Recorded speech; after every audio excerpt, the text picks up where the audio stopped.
He walked into that building every morning with a thermos of gas station coffee and a quiet nod to the security guard. Nobody learned his last name. Nobody asked. But when armed mercenaries seized the executive floor and a CEO pressed her lips close to his ear and whispered, "They took the hostages," the man everyone had overlooked for 3 years became the only thing standing between 47 lives and a body count. What happened next inside the Sterling Technologies Tower will stay with you long after this story ends. If you're new here, hit that subscribe button right now, because this channel is where ordinary people hide extraordinary secrets, and we drop new stories every week that you will not find anywhere else. Smash the like button if you love cinematic storytelling, and drop a comment telling me the city and country where you're watching from. I want to see exactly how far this story travels. Now settle in, because this one starts the moment the elevator doors open and everything goes wrong. The thermos was the first thing people noticed about Ethan Cole, and usually the last. It was dented along the bottom left seam, not badly, just enough to catch the light in a certain way when he set it on the security desk during the morning bag check. The guard at the Sterling Advanced Technologies lobby, a heavy-set man named Gerald, who had worked the morning shift for 11 years, had stopped asking about it after the first week. He'd just wave Ethan through with a nod that barely qualified as acknowledgement, and Ethan would nod back in the same half measure, and that was the full extent of their relationship for going on 3 years. That was more or less how Ethan Cole existed inside Sterling Advanced Technologies. Not invisible, exactly. More like furniture. Present, functional, unremarkable. He drove the internal supply shuttle between the company's 2 buildings, handled light equipment maintenance on the lower floors, and occasionally helped the facilities team with whatever overflow work landed in their laps. He wore gray work pants and a company-issued jacket with a small patch on the breast pocket that read his first name in block letters. He kept his dark hair short. Not stylish short, just practical. And he had the kind of face that was difficult to describe after the fact. Not handsome, not plain, just a face that moved through the world without friction. He was 37 years old, and he had worked very hard to become forgettable. At 6:45 each morning, he parked his truck in the lower level of the employee structure, walked the half-block passage to the main building service entrance, and signed in with a worn pen he kept clipped to his jacket pocket. He ate lunch alone in the supply break room on the 3rd floor, usually something he'd packed at home, something simple, whatever his daughter hadn't already raided from the refrigerator the night before. He left at 5:15 without exception, regardless of what was happening around him, because Lily had a strict pickup time at her after-school program, and he had never once been late. Lily was 8 years old. She had her mother's eyes and Ethan's stubbornness, which he considered an unfair combination for everyone involved.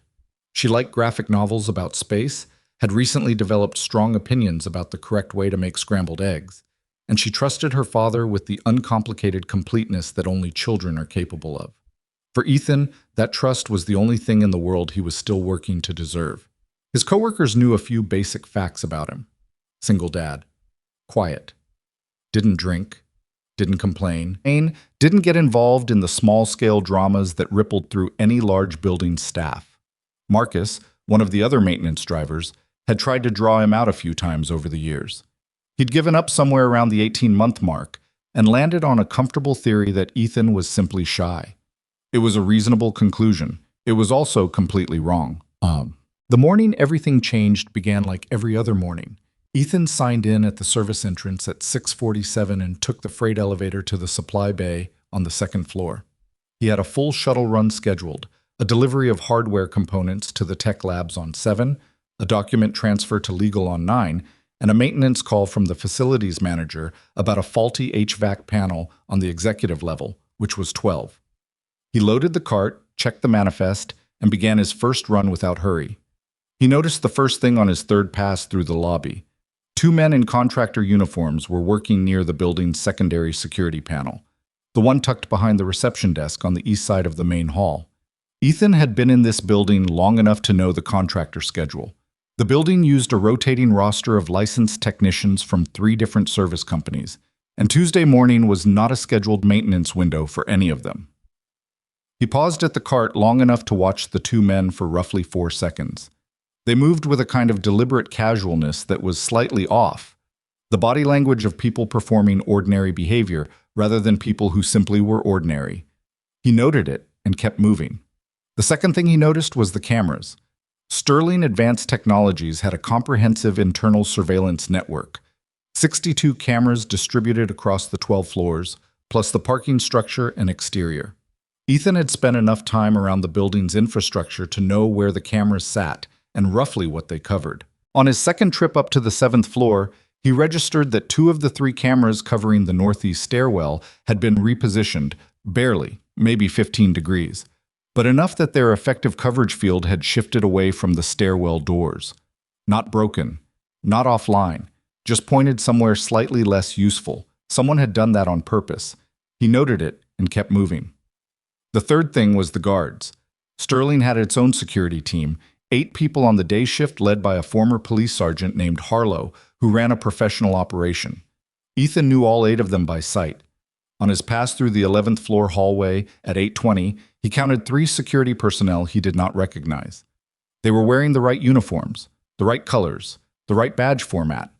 But the fit was wrong on one of them, and the way another was positioned near the executive floor stairwell door was not how Harlow's people positioned. Harlow's team stood with their backs to the wall when stationed.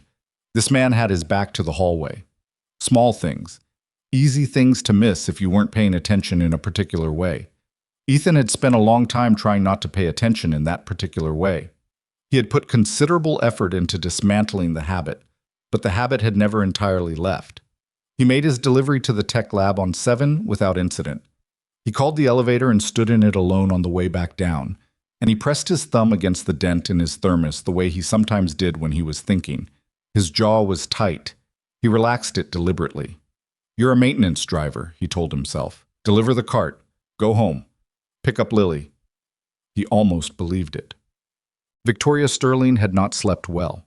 This was not unusual. She hadn't slept well with any consistency since she was 26, when she'd taken on her first major corporate role and discovered that her brain refused to stop running diagnostics at 2 in the morning. But the night before the Alvarado deal signing had been particularly bad. She'd been awake until 3:30 with the acquisition documents spread across her kitchen table, working through the same 4 clauses she'd already reviewed 14 times, looking for the thing she'd missed. She hadn't found it. That bothered her more than if she had. At 30 years old, Victoria Sterling was the youngest CEO in the company's 40-year history, a fact that the press reminded her of constantly in a tone that managed to be simultaneously admiring and skeptical. She had taken over Sterling Advanced Technologies from a board that had been openly doubtful of her readiness, and she had spent the last 3 years converting that doubt into a specific kind of institutional respect, the kind that doesn't require people to like you, only to take you seriously. She'd gotten there. She knew she'd gotten there because the people who had been most vocal about their doubts had quietly stopped talking. She had built this, brick by brick, deal by deal, with the specific focused energy of someone who has something to prove and knows exactly how to go about proving it.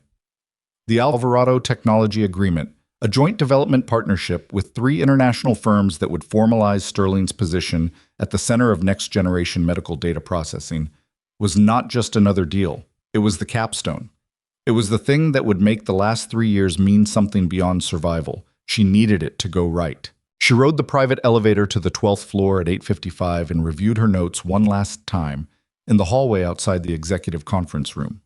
Her assistant, Derek, walked alongside her, running through the morning sequence with the efficiency of someone who understood that Victoria processed information better in motion than at rest.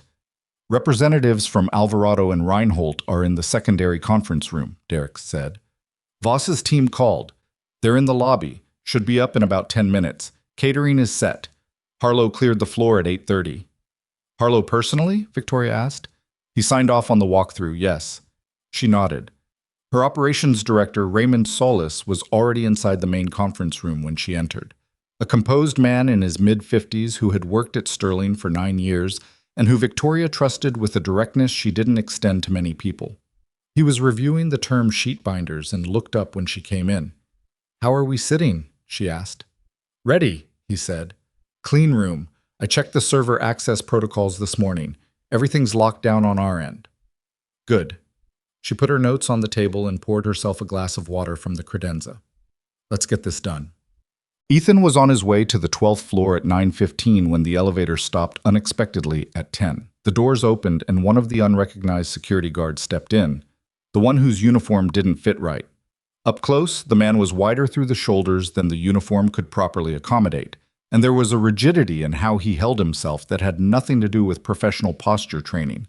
He glanced at Ethan's cart and then at Ethan's badge and then away, which was the standard behavior of someone who wanted to appear unbothered. "Maintenance?" the man said. "HVAC panel on 12, Ethan said. "Work order from this morning." The man said nothing else. He rode to 11 and stepped off without looking back. Ethan let the elevator doors close. His heart rate was at 64 beats per minute. He knew this not because he was monitoring it, but because he had spent enough years in situations that required monitoring it. That he had developed an awareness of its baseline, the way some people develop an awareness of the weather. 64 was calm. 64 was a man delivering maintenance supplies. His hands were completely still. He pressed 12. The conference room had floor-to-ceiling windows on 3 sides and a long oval table that seated 20. The representatives from Alvarado and Reinhold were already seated when the 6 men who had identified themselves as the advance team for Voss Consolidated entered at 9:22. The guns came out 11 seconds later. Victoria's memory of the first 30 seconds was always going to be fragmented. The crack of the conference room door hitting the wall, the sound of someone's chair scraping hard against the floor, a sharp command in a voice that carried the specific flat authority of someone accustomed to giving orders in chaotic environments. She registered the weapons before she registered the faces. Compact tactical firearms, held with a practiced ease that told her immediately these were not security contractors playing a role. These men knew exactly what they were doing. The one in front, tall, angular face, a thin scar running from his left ear to the edge of his jaw, spoke with the controlled volume of someone who didn't need to shout to communicate what would happen if he was ignored. Nobody moves. Nobody reaches for anything.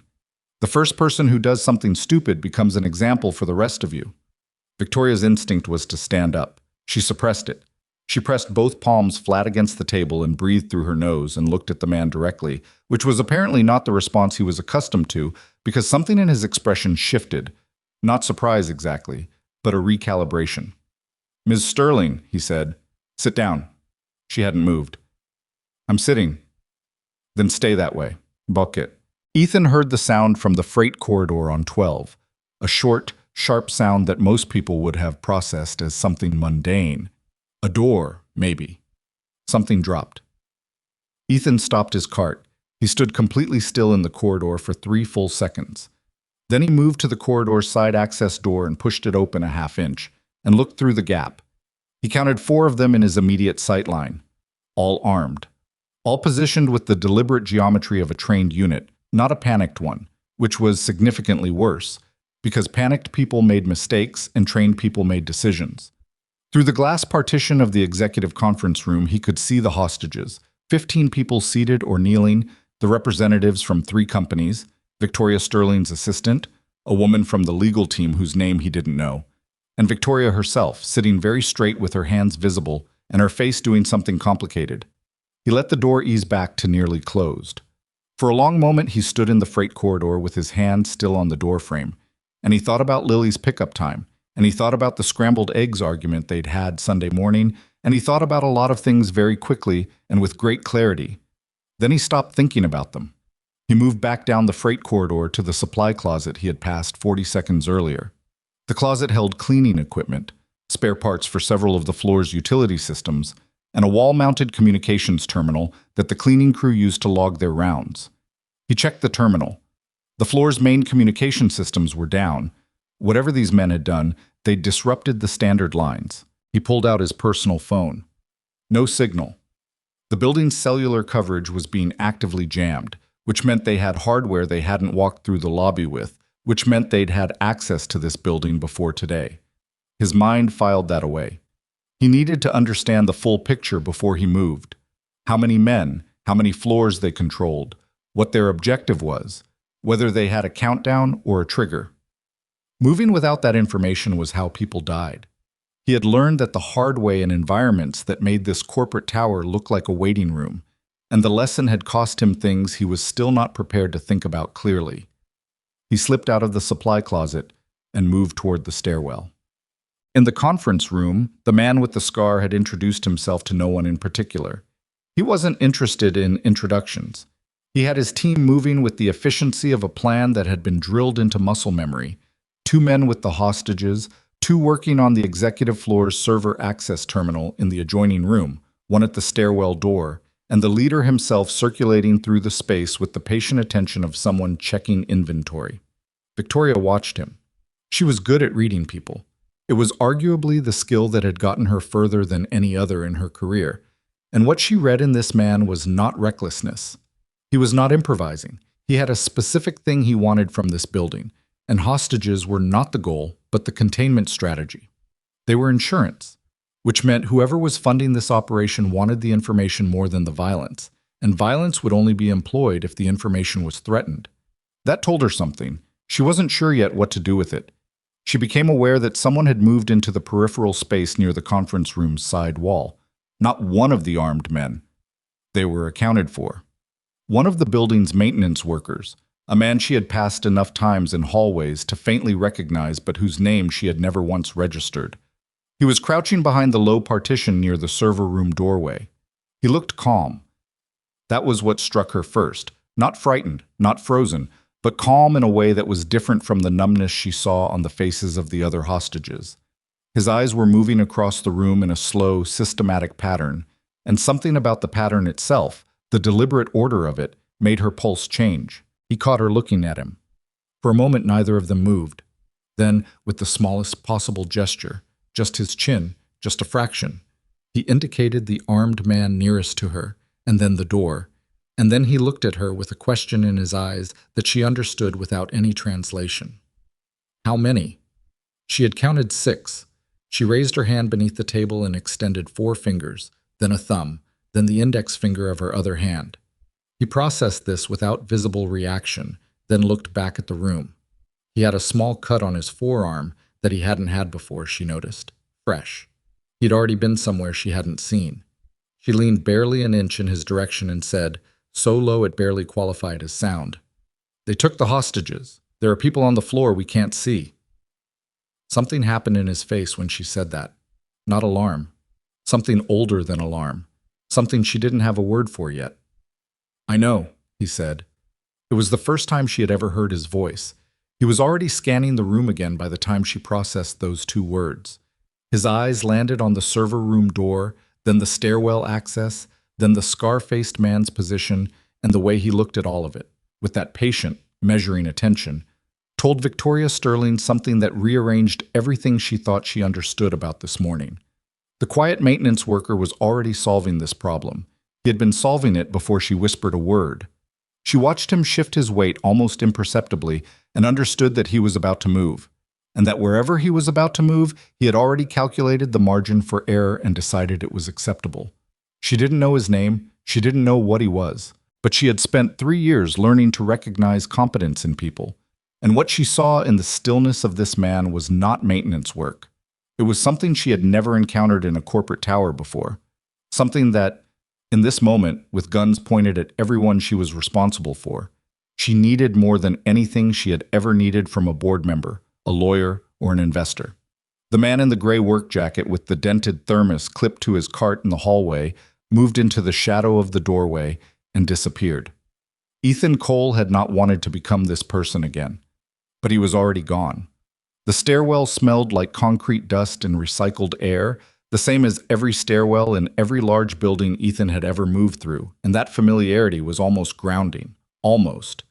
He took the stairs down 1 floor with his back against the wall and his hand trailing the railing without gripping it, because gripping things made noise, and noise was a decision you couldn't take back. At 11, he eased the stairwell door open 2 inches and held it there. 2 men, positioned at opposite ends of the corridor in a coverage pattern that told him they had done this before. 1 near the elevator bank, 1 near the emergency exit on the north end, both carrying the same compact weapons he'd seen through the conference room partition. The elevator side man had a radio clipped to his vest that was dark. Not in use, which meant they were operating on a closed frequency or hand signals, which meant they were disciplined, which was the thing Ethan had most been hoping not to confirm. He let the door ease back and stood in the stairwell with both hands loose at his sides. Okay, so this was real.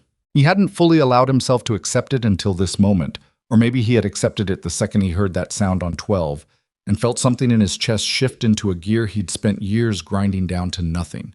Either way, it was accepted now. He ran the numbers the way he used to run them, the way that had kept him alive in places where the math had to be right the first time. 6 confirmed on 12, minimum 2 on 11, unknown presence on other floors, communication jamming active, exits compromised. They had planned this with access to building schematics. The repositioned cameras, the non-scheduled contractors, the guards in the wrong uniforms. All of it was pre-positioned. This operation had been assembled over days, maybe weeks, with inside information from someone who knew how this building worked from the inside out. That last part he set aside for now. It was important, but it wasn't the immediate problem. The immediate problem was 47 people. He'd done a fast count through the conference room partition, distributed across 2 floors with no working communications, no security presence that hadn't already been neutralized, and a team of professionals who had come here for something specific and were fully prepared to hurt people to get it. Ethan had no weapon. He had gray work pants, a company jacket, a dented thermos on a supply cart parked 2 floors up, and approximately 2 decades of training that had been dormant for 3 years. He thought about Lily for exactly 4 seconds. He let himself think about her fully. The scrambled eggs argument, the way she fell asleep in the car when he drove her home from her grandmother's, the graphic novel she'd left open on the kitchen table last night with a sticky note on the page she was on because she didn't believe in dog-earing. He thought about all of it, and then he put it away in the place where he kept things that mattered too much to carry while working. Then he went back to thinking about the man at the elevator bank. The man's name, as Ethan would learn much later, was Pryor. He was 31 years old, ex-military, privately contracted for the last 4 years. And he was good at his job, in the way that men who are trained well and paid well and given clear parameters tend to be good at their jobs. What he was not good at, what almost no one was good at, was accounting for a threat that moved like it belonged there. Ethan had learned a long time ago that confidence was the most effective camouflage available. Not aggressive confidence, not the kind that announced itself. The quiet, purposeful kind that made the brain file what it was seeing under familiar rather than threat. He walked out of the stairwell door on 11 with the unhurried posture of a maintenance worker handling a facilities call, his eyes on the floor, a utility wrench in his right hand that he'd taken from the supply kit on his cart before coming down. The wrench was not a weapon. It was a prop. A man with a wrench looked like a man doing a job. He was 8 feet from Pryor before the man registered him. "Hey," Pryor started. Ethan was already inside his reach. What happened next took 4 seconds and made very little sound, which was the only metric that mattered.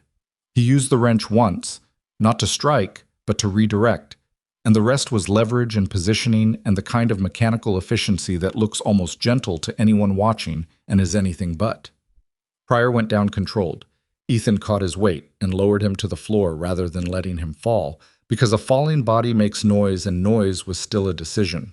He dragged the man into the nearest office doorway, a darkened conference room whose door he'd confirmed was unlocked on his earlier pass, and he relieved Pryor of his radio, his sidearm, and the access card clipped to his vest.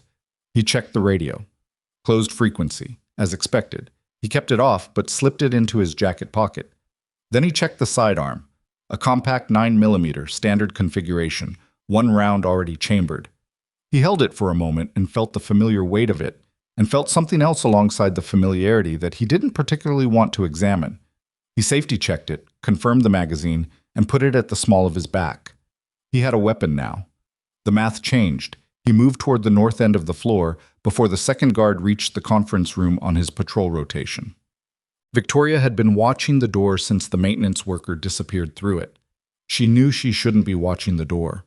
Watching the door drew attention to the door, and attention to the door was a problem she wasn't equipped to solve right now.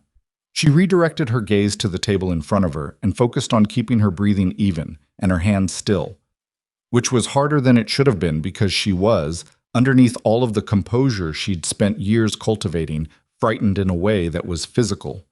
A low-grade trembling in her chest that had nothing to do with weakness and everything to do with the fact that there was a weapon 6 feet from her face and the man holding it had already demonstrated in the first 30 seconds that he was comfortable holding it. His name was Cross. She'd heard one of the others use it, Damien Cross. He moved through the conference room like a man conducting an inspection. Not aggressive, not performing for the hostages, simply present in the way that authority makes itself present. He had the kind of self-possession that Victoria recognized from a certain type of executive, the ones who had never learned to doubt themselves, except that in those men it tended toward arrogance, and in Cross it was something colder and more considered. He didn't need anyone in this room to be afraid of him. He simply needed them to be still.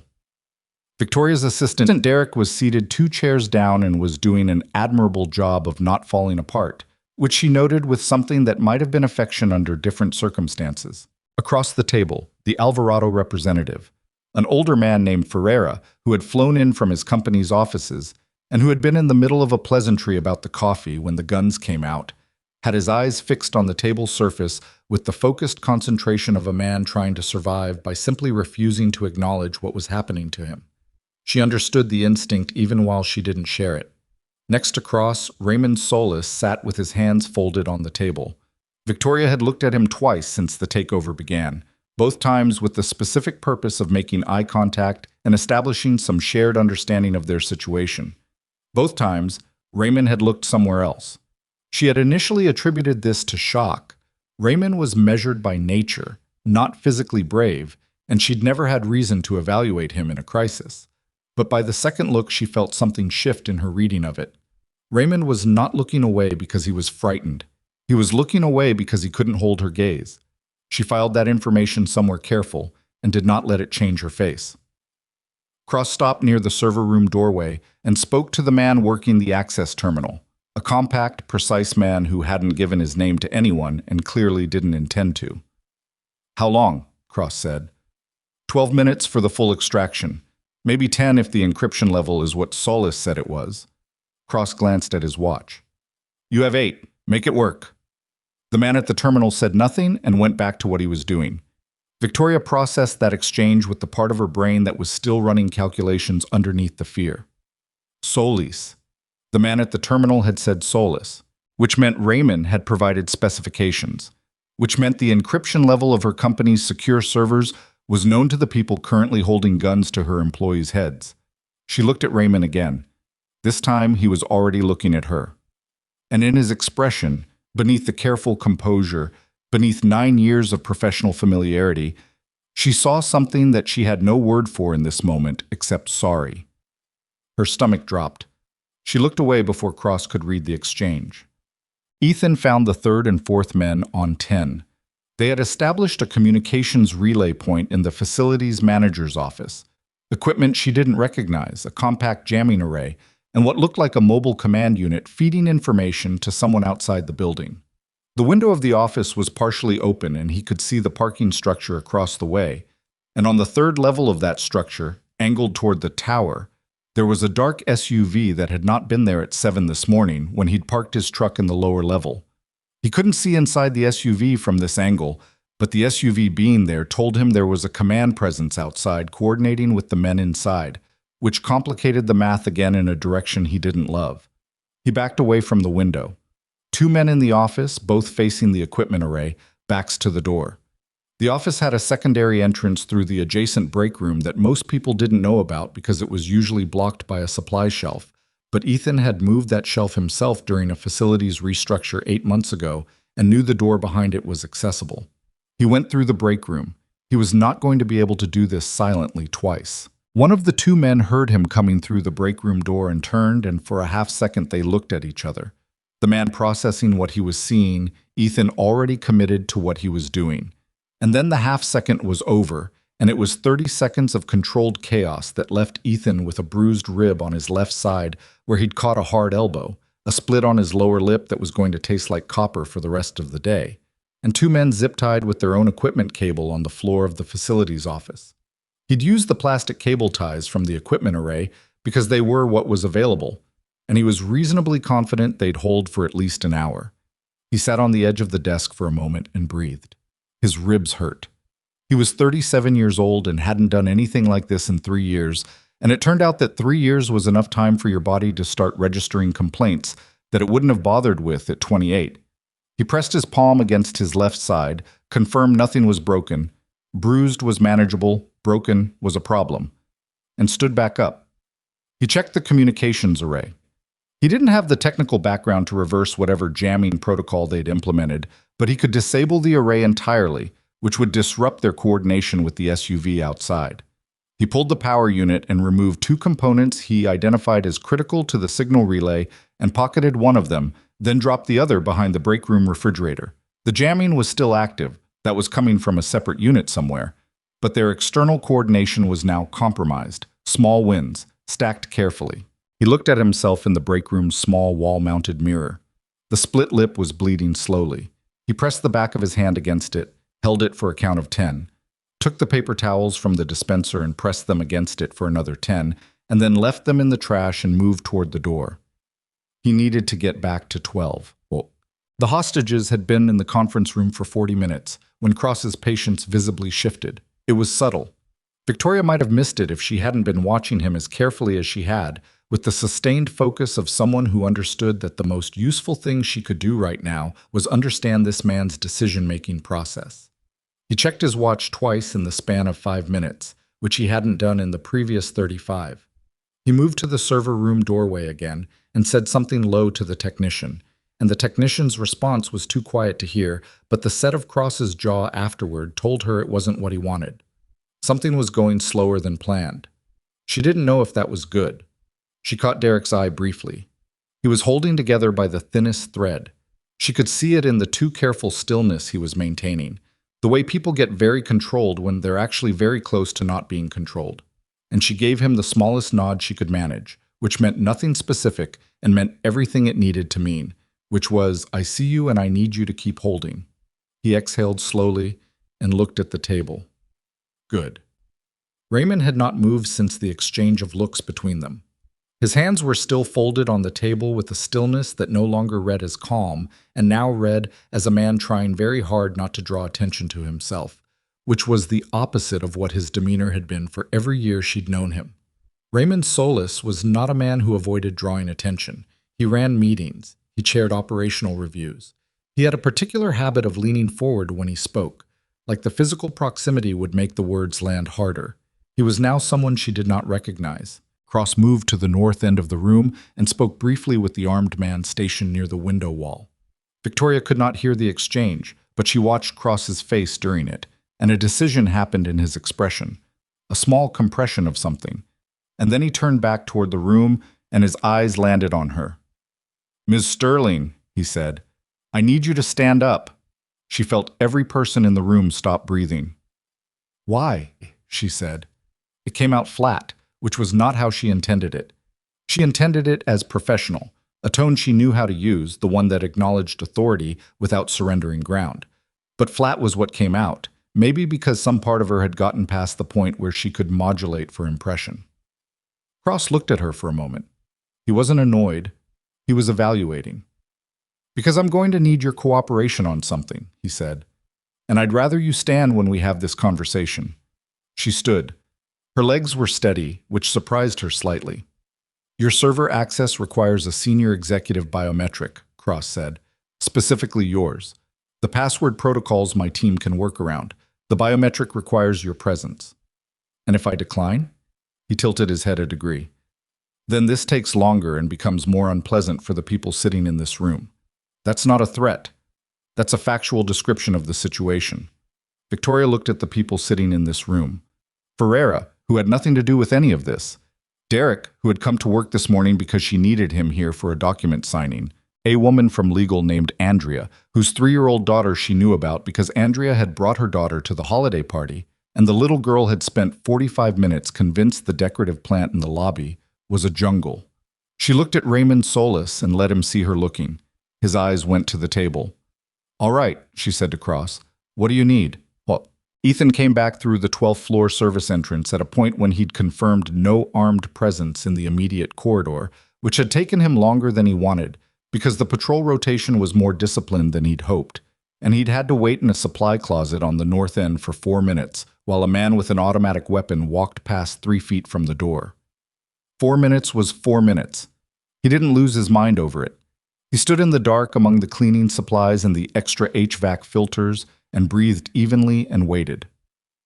When he got back to the freight corridor and worked his way toward the conference room, the layout had changed. Victoria Sterling was no longer at the table. He identified her through the glass partition, standing near the server room door, cross beside her, the technician at the access terminal now directing her attention to a biometric panel that had been activated from within the room. She was complying. She had the careful body language of someone buying time rather than surrendering. Slight delays between instructions, a question here, a request for clarification there, which told him she was smart in exactly the way he'd needed her to be smart. 2 armed men inside the conference room with the remaining hostages. Cross and 1 other in the server room. Biometric authentication in process. He figured the extraction of whatever they were after was now between 6 and 10 minutes from completion. After completion, the hostages became a liability rather than an asset. Men like Cross did not leave rooms full of witnesses behind them on a job like this. He needed to move in the next 4 minutes. He also needed something that currently didn't exist, which was a way into the conference room that didn't end with 2 armed men having enough time to react before every person sitting at that table became a target. He pressed his back against the corridor wall and thought. The ceiling. He looked up. This floor had a suspended tile ceiling, the standard corporate configuration, with a maintenance access panel at the far end of the freight corridor that opened into the crawl space above the conference room and server room complex. He had gone into that crawl space 14 months ago to help run a cable conduit for the IT team, and he remembered its layout well enough to know there was a ceiling vent panel that sat directly above the server room and another above the room's interior hallway. He would not fit through the vent panel above the server room. It was too narrow. But the hallway panel was different. The hallway panel was a full access hatch. He looked at the cut on his forearm and the split on his lip and the bruise forming on his left side that he was trying not to feel.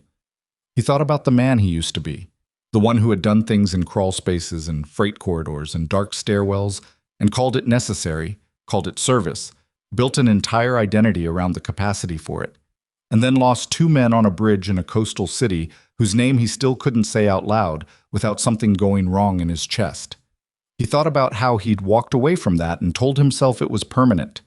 He thought about Victoria Sterling buying time at a biometric panel with a gun 3 feet from her. He thought about 47 people. Then he found the ceiling panel at the end of the freight corridor and pushed it open and pulled himself up into the dark. In the conference room, the man stationed near the window wall, whose name was Briggs, and who had been doing this work for 6 years, and who was privately of the opinion that this particular job had been mismanaged from the planning stage because using a corporate building's internal layout required a level of inside coordination that created exposure, but whose opinion had not been requested, heard something above the ceiling. It was faint. It could have been the building settling.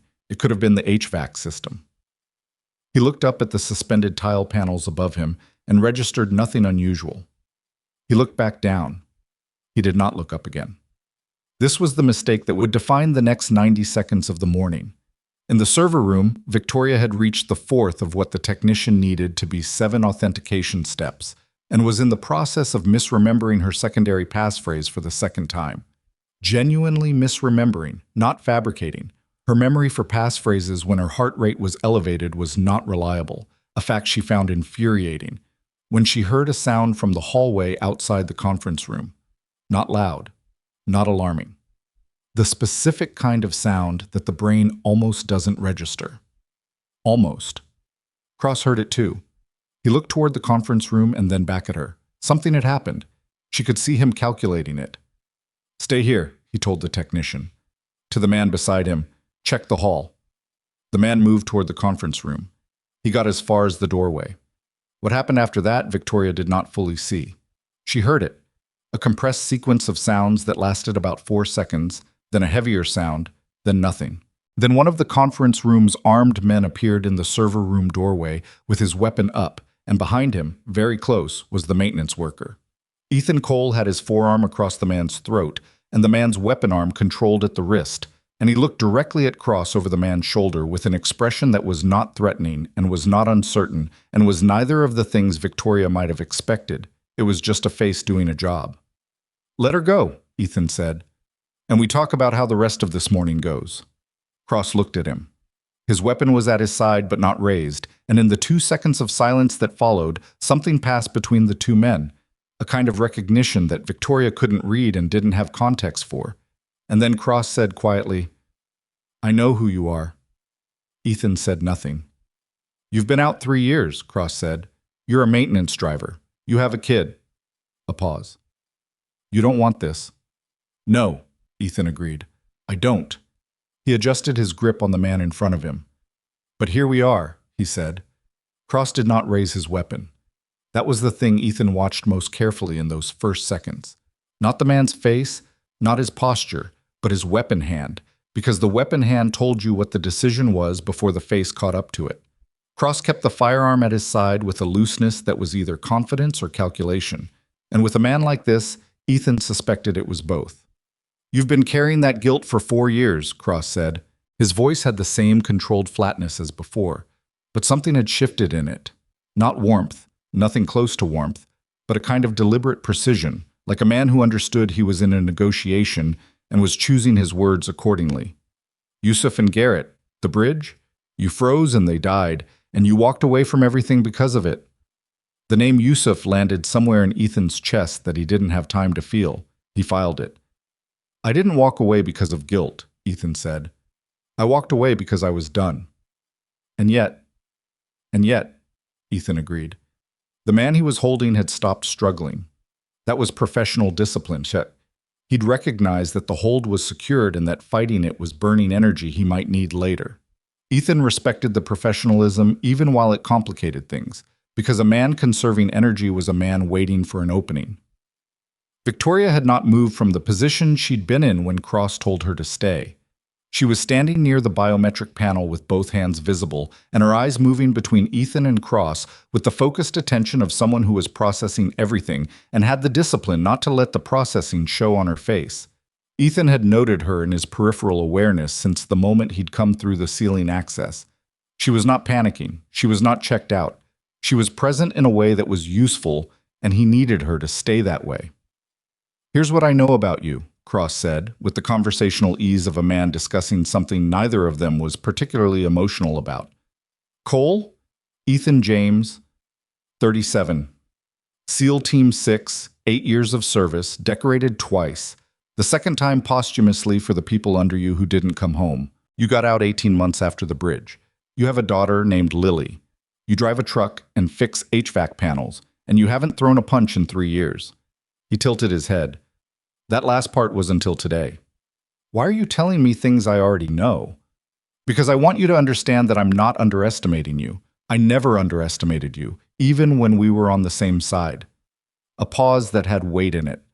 "I want you to understand that there are 11 people in my operation, and you've accounted for 4 of them. And you're good, Cole. You are genuinely good. But the math stops working for you somewhere around the 5th one. And when it stops working for everyone in that conference room." Ethan said nothing. He was listening, but he was also counting. 11 total, 4 down, 7 remaining, including Cross himself, the technician, and the man currently in Ethan's grip. 4 more unaccounted for in the building. "Let my man go," Cross said, "and I give you my word that everyone in that conference room walks out of this building when we're done." "Your word," Ethan said. "My operational record. Check it." Cross's jaw tightened slightly. 14 engagements, 0 civilian casualties. I am a professional, not a butcher. We take the data, we leave. That's the job. "And the explosives?" Something happened in Cross's face.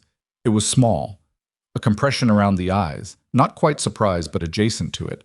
And it told Ethan 2 things simultaneously, that the explosives were real, and that Cross had not expected him to know about them. "Insurance," Cross said, after a half-second. "Standard protocol for a clean extraction. They don't get used if the extraction goes clean. And if it doesn't go clean?" Cross looked at him steadily. "That depends a great deal on what you do in the next 30 seconds. Victoria spoke. "There are 18 employees on the lower floors," she said. Her voice was level. "Floors 3 through 6. People who came in this morning and have no idea what's happening up here. If your insurance goes off, you're not talking about a clean extraction." Cross shifted his gaze to her. He He studied her with the same evaluating attention he'd given Ethan, and for a moment the room was very quiet. "I'm aware of the building occupancy, Ms. Sterling," he said. "Then you're aware that your word, as you call it, is contingent on a clean extraction, and a clean extraction is contingent on factors you may not control." She held his gaze. "So let's talk about what makes it cleaner." Cross looked back at Ethan. Something moved behind his eyes that Ethan couldn't fully read. Not respect, not quite, but something in the neighborhood of recognition. "She's something," Cross said. "She's right," Ethan said. The standoff held for 3 more seconds. Then Ethan made a decision and released the man he was holding. Not because he believed Cross, not entirely, but because the negotiation had an architecture and fighting, it made everything harder. The man stepped forward and Cross put a hand on his arm briefly, which was the gesture of a man calling off a response, and the response was called off. Ethan kept the sidearm at the small of his back and his hands where Cross could see them. "You have a problem," Ethan said. "Your extraction is behind schedule, your relay team on 10 is offline, and whatever the people in that SUV and the parking structure are telling you, they're working with incomplete information. The police scanner that building security had on the security desk went to emergency broadcast 15 minutes ago. Someone on a lower floor found a hard line." He watched Cross's expression. "You have maybe 20 minutes before this building has company." That was partially true and partially a construction. The emergency broadcast was real. He'd heard it faintly through the facility's office window before he'd gone up through the ceiling. Whether someone had actually reached a hard line or whether the scanner had triggered automatically, he didn't know. But the pressure was real either way, and Cross needed to feel it. Cross was quiet for 4 seconds. "Finish the extraction," he said to the technician. He said it without urgency, which told Ethan more than urgency would have. Then he looked at Ethan. "Don't do anything I'd do," he said. It wasn't a joke. It was information. Ethan received it as such. The next 8 minutes were the kind of 8 minutes that don't announce themselves as critical until they're already over. Ethan moved back into the conference room under a truce that nobody had formally articulated and nobody fully trusted, which was the only kind of truce available in this situation.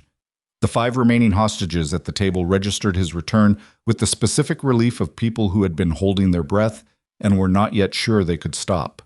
Ferreira had his eyes up now. Derek was sitting forward with his elbows on the table, the posture of a man who had quietly decided to stop pretending he wasn't terrified and had arrived somewhere past the pretense at something more functional. Andrea from legal had her hands in her lap and her jaw set, and she met Ethan's eyes when he came in and gave him a look that asked a question he answered with a slight shake of his head that meant not yet. She understood it. She looked back at the table. The armed man Cross had called off. He hadn't given a name, none of them had given names, resumed his position near the door with the mechanical adjustment of a man resetting to his assigned task. He was watching Ethan, not aggressively, just with the sustained attention of someone whose professional assessment of the room had recently been revised. Ethan sat 2 chairs down from Derek and put his hands on the table. Raymond Solis was sitting at the far end of the table and had not moved, had not spoken, had not looked at anyone since the moment Cross had the technician confirm the server encryption specifications using Raymond's name. He was holding the stillness of a man in a room where the walls were closing and who had run out of directions to turn. Ethan looked at him. Raymond did not look back. Ethan leaned slightly toward Derek without turning his head. "Is there a way off this floor that doesn't go through the main stairwells or the elevators?" he said, low. Derek blinked. "The southwest corner. There's a secondary egress stairwell behind the executive washrooms. I don't think they know about it. It's not on the main building schematic." "Why not?" "It was added during the last renovation, and the documentation never got updated in the central system. I only know because I helped coordinate the renovation scheduling." Ethan absorbed this. A stairwell off the main schematic meant off whatever building plan Cross's inside source had provided, which meant it was a route they hadn't accounted for. "How many people can move through it at once?" 2, maybe 3. It's narrow." Ethan nodded once and went quiet. He looked at the server room door. The sounds of the technician working had changed in character. Less typing, more a single sustained tone that suggested a data transfer in progress rather than an access negotiation. They were through the authentication protocols. The data was moving. He had less time than he'd told Cross. He looked at the window wall. The man Cross called Briggs was still there, and Briggs had his eyes on Ethan with a watchfulness that had tightened since Ethan came back into the room. He'd been evaluated and upgraded in Briggs's internal classification, which was correct but inconvenient. Ethan thought about the southwest stairwell. He thought about 5 people who needed to move through a narrow egress 2 at a time, and a server room where the data extraction was 90% complete, and a man named Cross who had given his operational word and meant it up until the moment he didn't. He thought about the explosives. He did not know where the explosives were. That was the variable that made everything else contingent. A detonation without knowing the device location was a risk he couldn't calculate, and a risk he couldn't calculate was a risk he couldn't accept with other people's lives as the unit of measurement. He needed to find them. He needed to move the hostages first. He needed to keep Cross occupied in the server room long enough to do both. He looked at Raymond Solis. Raymond, who had provided the server encryption specifications. Raymond, who had provided the building layout, the security rotation, the camera positions. Raymond, who had been in this company for 9 years and who had sat across from Victoria in 1,000 meetings and who had handed all of it to the people now pointing guns at the people he'd worked beside. Ethan was not a man given to moral outrage. He'd seen too much of the world's actual mechanics to find betrayal surprising. But he was a man who understood leverage, and Raymond Solis, sitting at the end of that table with the particular stillness of someone drowning slowly, was leverage. He was also the only person in this room who knew exactly what Cross's team had come for and what they'd been told about the building's vulnerabilities, which meant he was also, possibly, the only person who knew where the insurance had been placed. Ethan looked at the armed man near the door, then at Briggs near the window wall, and then he did something that he was fairly certain neither of them would anticipate. He leaned forward, put both elbows on the table, and said, at normal conversational volume, "Mr. Solis." Raymond's eyes came up. Briggs moved his weight slightly, attention sharpening. "I need you to tell me something," Ethan said. He kept his voice even and gave it nothing to read. No accusation, no threat, just a man asking a direct question. "And I need you to tell me fast because the window is short and the answer matters." Raymond's jaw worked. His hand, still folded on the table, tightened slightly. "Whatever you think you know," Raymond started. "I know enough," Ethan said. "I'm not asking about that. I'm asking about the device locations. Where did they place them?" The room went very still. Briggs took a step forward. "Hey, he's not getting up," Ethan said to Briggs without looking at him. "We're having a conversation. You can listen." He looked back at Raymond. "Where?" Raymond Solis looked like a man who had reached the bottom of something and found it was not the bottom. "I didn't know about the explosives," Raymond said. It came out barely above a murmur. "I swear to you, I didn't know. They told me it was a data extraction. Clean, in and out. But you know where the team had access?" A pause that lasted too long. "The server room. The main electrical panel on 11, and the freight loading bay on 2. 3 locations. A standard infrastructure collapse pattern. Take out the server room to eliminate data recovery. Take out the main electrical to collapse building systems. Take out the loading bay to prevent emergency vehicle access from the east side." It was methodical and it was brutal, and it told Ethan something important. This was designed to look like a catastrophic equipment failure, not an attack. Whoever had commissioned this wanted the data gone and the trail clean, and a building fire caused by electrical failure covered both. "Thank you," Ethan said.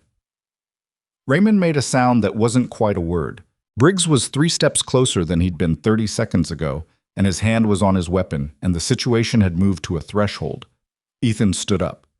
"I'm going to the washroom," he said to Briggs, with the flat matter-of-factness of a man who has decided that the performance of normalcy is the only card left in the deck. "You can walk me there, or you can note that I went there. I don't particularly care which." Briggs looked at him. The calculation was visible. The weighing of whether stopping him was worth the disruption, whether Cross's implicit truce extended to bathroom supervision, whether this man who had come through the ceiling 20 minutes ago was actually going to the washroom. 3 minutes, Briggs said. 2 is fine, Ethan said. He walked to the door. He did not go to the washroom. He went to the executive washroom corridor, which was a narrow L-shaped hall that fed to both the men's and women's facilities, and which, behind the second door on the left, did not lead to a janitor's closet, as labeled, but to the southwest egress stairwell that had been added in the renovation and never properly documented. Derek had been exactly right about its width. It was a squeeze, barely enough for two people moving sideways, the kind of narrow utilitarian passage that buildings accumulate when they're built in stages by different architects who communicate imperfectly. It went all the way down. He confirmed this by looking over the railing into the descent. 12 floors of painted concrete and thin pipe railing, and a faint smell of fresh construction sealant. No evidence it had been used in months. No evidence it appeared on anyone's operational planning documents. He went back to the hallway. He had 90 seconds of Briggs's 2-minute window left. He used 40 of them to move to the supply closet at the end of the washroom corridor, where he'd seen, on his earlier pass through this floor during the normal course of his morning delivery, a fire suppression access panel. Behind the panel was a manual override for the floor's sprinkler heads, a system he was familiar with because he had helped recalibrate it during a maintenance update 6 months ago. The manual override allowed section-by-section activation independent of the main fire alarm system. He activated the section covering the server room. He was back through the washroom corridor and into the conference room with 11 seconds to spare on Briggs's window. The sprinklers in the server room came on 45 seconds later. The reaction was immediate. The technician shoved back from the terminal with a sound between a curse and a shout, his equipment already flashing damage alerts as the water hit the exposed hardware. Cross was in the doorway between the server room and the conference room when it happened, and Ethan watched him process it, the calculation moving across his face with the speed of a man who had contingency plans and was running through them. And then Cross was on his radio for the first time, which meant the closed frequency silence had broken, which meant he was pulling the string on the next phase. "We're moving," Ethan said. He was already standing. He looked at Derek first because Derek was the one who told him about the stairwell, and Derek was the one who needed to lead. "Southwest," he said. "The door behind the labeled janitor's closet. Take Ferreira and Andrea. Go now and go fast." Derek processed this in about 1 second and then stood up. "Come on," he said to Ferreira, and Ferreira moved with the urgent compliance of a man who has been waiting for any instruction that involved moving and now finally had one.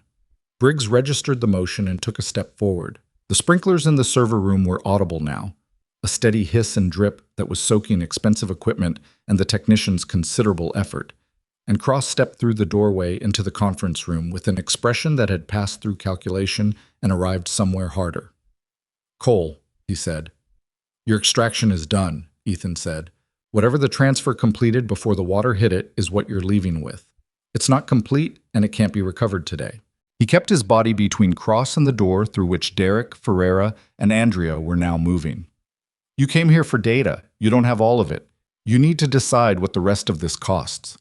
Cross's eyes moved to the door, to Ethan, to the 2 remaining hostages, because Raymond had not moved and would not move, Ethan suspected, out of some compound of guilt and paralysis and the specific immobility of a man who could not figure out which side he was on anymore. "The devices," Cross said quietly. "You found out about the devices." "Locations," Ethan said. "Not confirmation of placement. Are they placed?" Cross was quiet. "Are they placed?" Ethan asked again, with no more force than the first time. 2 of 3, Cross said. "The loading bay on 2 was compromised. We skipped it." Which meant the server room and the electrical panel on 11. Which meant if the man with the radio and the detonator was outside in the SUV and received a termination signal from Cross's device. "Call it off," Ethan said. "The job isn't finished. The job is done. Call it off." Briggs had his weapon up. The remaining armed man was at the door. Victoria was still in the server room doorway and hadn't moved, and Ethan was aware of her in that peripheral way he'd been tracking her all morning, aware that she was present, that she was thinking, that she hadn't stopped thinking since the moment he'd first made eye contact with her through the conference room glass. What Victoria did next was not something Ethan would have predicted. She picked up the biometric panel that the technician had left on the server room workstation, a flat, sealed unit about the size of a hardcover book. And she walked into the conference room and set it on the table in front of Cross with a sound that was not quite a slam, but was in that direction. "The authentication didn't complete," she said. "You have partial data, maybe 40% of what you came for, depending on what transferred before the water. The rest is encrypted at a level that requires the panel to re-authenticate. She looked at Cross with the directness that Ethan was coming to understand was simply how she operated, not performance, just how her face worked when she was done pretending. You want the rest? You need this panel, and you need me. And neither of those things are leaving this building today. So either you detonate your devices and walk away with 40% and a body count that will bring more law enforcement attention than any data is worth, or you call it off, and your team exits before the police arrive, and you have a fraction of a job instead of a catastrophe. The room was quiet enough that Ethan could hear the water still running in the server room. Cross looked at the panel. He looked at Victoria. He looked at Ethan. You're both going to be a significant problem for whoever hired you, Cross said. And it was not a compliment and was not a compliment. Call it off, Ethan said, for the third time. Cross reached for his radio. The call took 12 words and a confirmation code that Ethan didn't hear clearly. What he heard clearly was the silence afterward. The absence of the sound that would have meant everything in the building below them had stopped being a building. That silence was the most useful thing he'd heard all morning, and he allowed himself exactly 3 seconds to register it before moving to the next problem. The next problem was that Cross had called it off, and Cross was still in the room with 2 armed men, and the truce had reached the natural limit of what a truce between people in this particular configuration could sustain. The stairwell you don't know about, Ethan said to Cross. Southwest, behind the janitor's closet label. It goes all the way to the ground floor. He watched Cross's face. Use it. Take your men. I don't know what law enforcement response looks like in the next 5 minutes, and I don't know what your plan is for that, but that stairwell is not covered, and the door at the bottom exits on the south side of the building, not the east. Cross studied him. Why? He said. It was a genuine question, not suspicious, just genuine. Ethan thought about it for a moment and gave the only honest answer available. Because I'm done counting bodies, he said. I'm done adding to the number, that's all. Something moved through Cross's expression that Ethan didn't try to name. Then Cross looked at Briggs and the other armed man and gave a short nod that contained a direction, and the 2 men moved. Cross paused at the conference room door.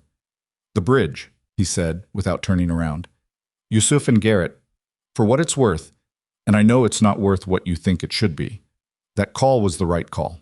The wrong outcome doesn't always mean the wrong call. Ethan said nothing. Cross left. The conference room was quiet for a moment that lasted about 4 seconds and felt much longer. Then Victoria exhaled through her nose and sat down in the nearest chair, not with collapse, but with the deliberate quality of a person choosing to put their weight down after holding it too long. She put both hands flat on the table and looked at them. Raymond Solis had not moved from his chair. Victoria looked at him now, and the look had nothing performative in it. No anger staged for effect, no coldness she'd assembled on the way up to this moment. It was just the face of a woman looking at a man she had trusted who had made her into someone's operational variable. 9 years, she said. Raymond's jaw worked. He looked at the table. Victoria, don't. She said it quietly.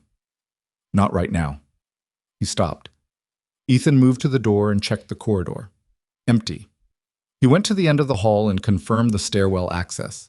The southwest door was ajar, recently used. He went to the railing and listened. Footsteps, descending, fading, Cross's team moving fast and clean. He came back. The lower floors need to know it's over, he said. Do you have any way to reach the building PA from here? Victoria looked up. The facilities manager's office. There's a hardwired PA panel that's independent of the main system. 10, Ethan said. I cleared it earlier. I know where it is. Then let's move. She stood, and he noted that her legs were steady, which they had been steady since the first moment she'd stood up in this room at Cross's instruction, and he found himself thinking, briefly, without particular commentary attached, that she was the least fragile person he'd encountered in a very long time. They moved into the corridor together, and the building was quiet around them, and the sprinklers in the server room had soaked $3 million worth of equipment and an incomplete data extraction, and somewhere below them 3 people were already 11 floors down a forgotten stairwell that nobody had thought to document. Raymond Solis sat alone at the conference table. He was still sitting there when the police came through the main stairwell door 14 minutes later. He did not try to explain himself.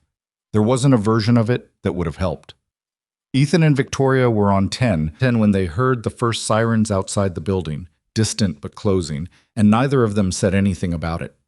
They just kept moving through the corridor toward the facilities office, and the cut on Ethan's arm had started to hurt in a dull and real way that it hadn't while the adrenaline was still running, and he registered the pain with something close to relief, because pain that you can feel afterward is categorically different from the other kind. He pushed open the facilities office door.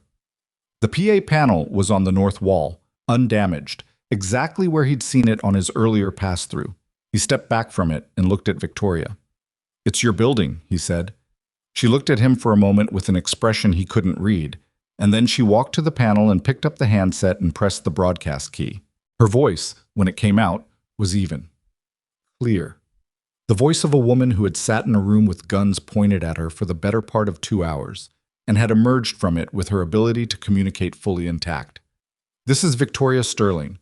The situation on the executive floor has been resolved. All personnel, please remain where you are. Law enforcement is entering the building now. You are safe. Please stay calm and wait for instructions." She held the broadcast key for another second after she finished. Then she set the handset down.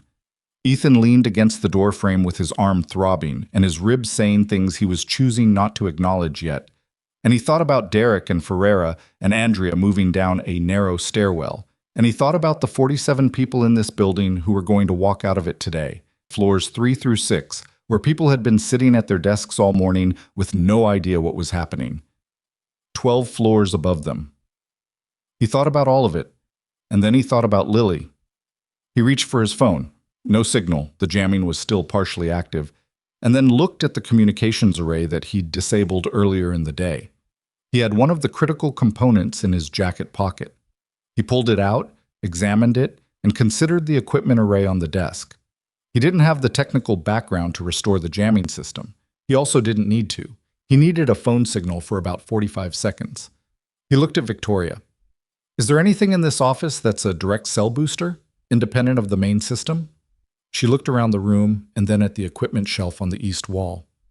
There, the gray unit. It's a backup cellular relay for the facilities team. Keeps them connected when the main system is overloaded. He found it.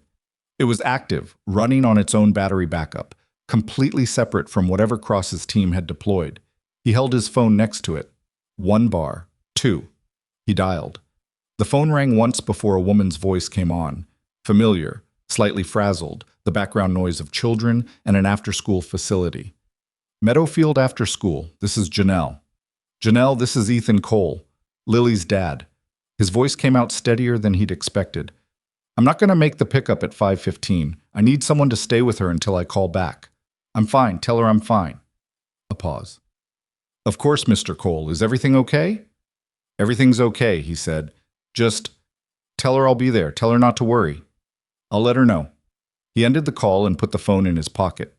Victoria was watching him from the other side of the room with an expression he still didn't have a clean read on, and he became briefly aware that he was a man with a split lip and a bruised rib and a cut on his forearm, standing in a damaged facilities office, telling an after-school coordinator that his daughter shouldn't worry, which was a particular kind of absurd that he didn't have the energy to process right now.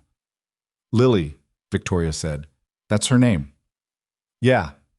She nodded once, slowly, and looked toward the window where the sirens were now audible without ambiguity. Close, multiple, the overlapping frequencies of law enforcement and emergency response, converging on a building that had spent the last 2 hours containing something that most buildings never contain. "We should go meet them," she said. "Yeah," he said again. He straightened up off the doorframe. His ribs registered the movement with a pointed specificity that he chose to interpret as character building. He walked to the door and held it for her, not because she needed him to, but because it was the most ordinary thing he could think of to do. And ordinary felt important right now in a way he couldn't fully articulate. She walked through and he followed her into the corridor and they moved toward the main stairwell together. And the building was quiet and the sirens were loud and it was 11:47 in the morning on a Tuesday. And somewhere below them, the people who worked in this tower were sitting at their desks waiting to find out that they were going to be all right. The first officers came through the main lobby at 11:52. Ethan knew this because he and Victoria were on the fourth-floor landing of the main stairwell when they heard the ground-level door open below them. The specific clatter of tactical entry, boots on concrete, the short compressed commands of people moving in a practiced formation through an unknown space.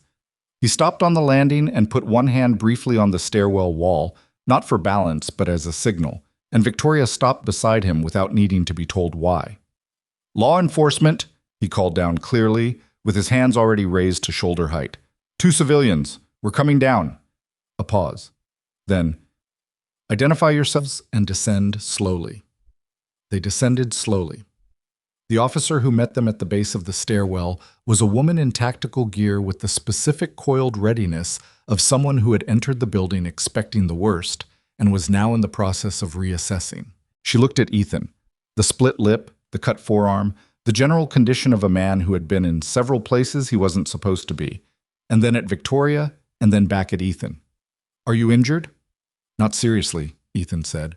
"There are people in the southwest egress stairwell, secondary exit, not on the main schematic, opens on the south side of the building. 3 individuals who exited the executive floor approximately 40 minutes ago. They should be at the base or already out." The officer relayed this into her radio without taking her eyes off him. "The primary threat has exited the building," Ethan continued. "Southwest stairwell as well, approximately 20 minutes ago. 6 to 8 individuals, armed, likely moving on foot toward the south perimeter. There's a command vehicle, dark SUV, that was in the parking structure on the east side. It may have relocated." He paused. "There are 2 incendiary devices in the building, server room on 12 and the main electrical panel on 11. Both are disarmed. The operative who placed them was directed to stand down before exiting, but you'll want your EOD team to confirm." The officer stared at him for a moment. "How do you know all of this?" she said. Ethan lowered his hands. "I work here," he said. The next 3 hours were the kind of controlled chaos that large-scale law enforcement response generates in a building that has become, very suddenly, a crime scene. Ethan sat in a folding chair in the lobby. They'd converted the reception area into a staging point and answered questions from a rotating cast of people. First the responding officers, then a detective named Marsh who had the tired eyes of someone called off a different assignment, and the sharp attention of someone who understood that what he was being told was not the shape of thing he usually dealt with. Then 2 federal agents whose jurisdiction Ethan understood without needing it, explained because the involvement of a private military contractor in a corporate data theft crossed enough lines to bring in people with broader authority. He told them everything in the order it happened and left nothing out except the 4 seconds he'd spent thinking about Lily before he moved the first time, which was not relevant to their investigation and was the only piece of the morning that was entirely his. Victoria was in a separate staging area doing the same thing with a different set of people, and Ethan could see her across the lobby when the traffic between them cleared, sitting very straight in a chair that was not designed for comfort, answering questions with the focused efficiency of a woman who understood that clarity now would determine how the next several weeks of her professional life went. She had a paper cup of coffee that someone had brought her and that she hadn't touched. Derek was 2 chairs down from her, wrapped in one of the emergency blankets the paramedics had distributed with the specific institutional generosity of people who know the blankets won't actually fix anything but are required to offer them anyway. He wasn't hurt. I was holding the blanket around his shoulders anyway, and Ethan thought that was probably fine. Ferreira and Andrea had made it out through the south exit as Derek had directed, and were already accounted for. Ferreira had apparently spent the last 40 minutes in a sustained phone conversation with his company's legal team that he'd conducted in a mix of English and Portuguese from the sidewalk outside, which Ethan found oddly reassuring.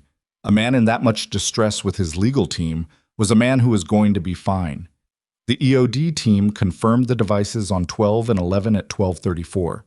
Disarmed, as Cross had directed. The confirmation came through Marsh's radio while Marsh was sitting across from Ethan, and Marsh looked at his radio and then at Ethan with an expression that was doing several things at once. "Clean deactivation," Marsh said. "Both units." Ethan nodded. "You want to explain to me again why you let the primary operative walk out of the building?" "I pointed him to a stairwell," Ethan said. "I didn't escort him. That's a distinction that's going to matter to exactly nobody above my pay grade." "I understand that." Marsh looked at him steadily. He was somewhere in his late 40s, the kind of man who had made a career out of reading rooms and people and the space between what people said and what they meant. "The Southwest stairwell," he said. "You told him about it." "Yes." "Why?" Ethan had given this the same answer he'd given Cross. Because he was done adding to the body count. It was the true answer, which didn't make it a complete answer. The more complete answer was that Cross, whatever else he was, had honored the terms of their operational truce. He'd called off the devices. He'd moved his team without incident. He'd left the building without the data completing its transfer. In a situation with as many variables as this morning had contained, that outcome was not guaranteed and was not nothing. Ethan had made a judgment call about what the next 5 minutes were going to cost if he'd made a different choice, and he had made the call, and he would defend it clearly and without apology to whoever needed defending to. I assessed that forcing a confrontation with an armed team in a building with 47 civilians and 2 active incendiary devices was a worse outcome than creating an exit route, he said. The data extraction was incomplete. The hostages were unharmed. The devices were deactivated. That's the math I was working with. Marsh wrote something in his notebook. "You're going to have to give that assessment to people with significantly more authority than me," Marsh said. "I know," Ethan said. "You doing okay with that?" Ethan looked at him. It was an unexpectedly human question from a man who had been conducting a methodical professional interview, and it landed differently than the procedural questions had. "Ask me again in a few days," Ethan said. Marsh almost smiled. "Fair enough." Raymond Solis was arrested at 1:17 in the afternoon. Ethan wasn't present for it. He was in the middle of a second interview with the federal agents when it happened, but he heard about it from Marsh afterward. 2 officers had come to the conference room on 12 where Raymond had remained, apparently without moving, for the better part of 2 hours. According to one of the officers, Raymond had stood up when they came in, told them he wasn't going to make it difficult, and asked if he could make a phone call first. They said yes. He called his daughter in Portland. Whatever he said to her, it took 4 minutes, and by the end of it his voice had broken entirely, and he'd had to stand there holding the phone for another minute after the call ended before he was able to put it down and hold out his wrists. Ethan absorbed this information and said nothing about it to Marsh. He thought about it later, in the specific way that you think about things that don't resolve cleanly.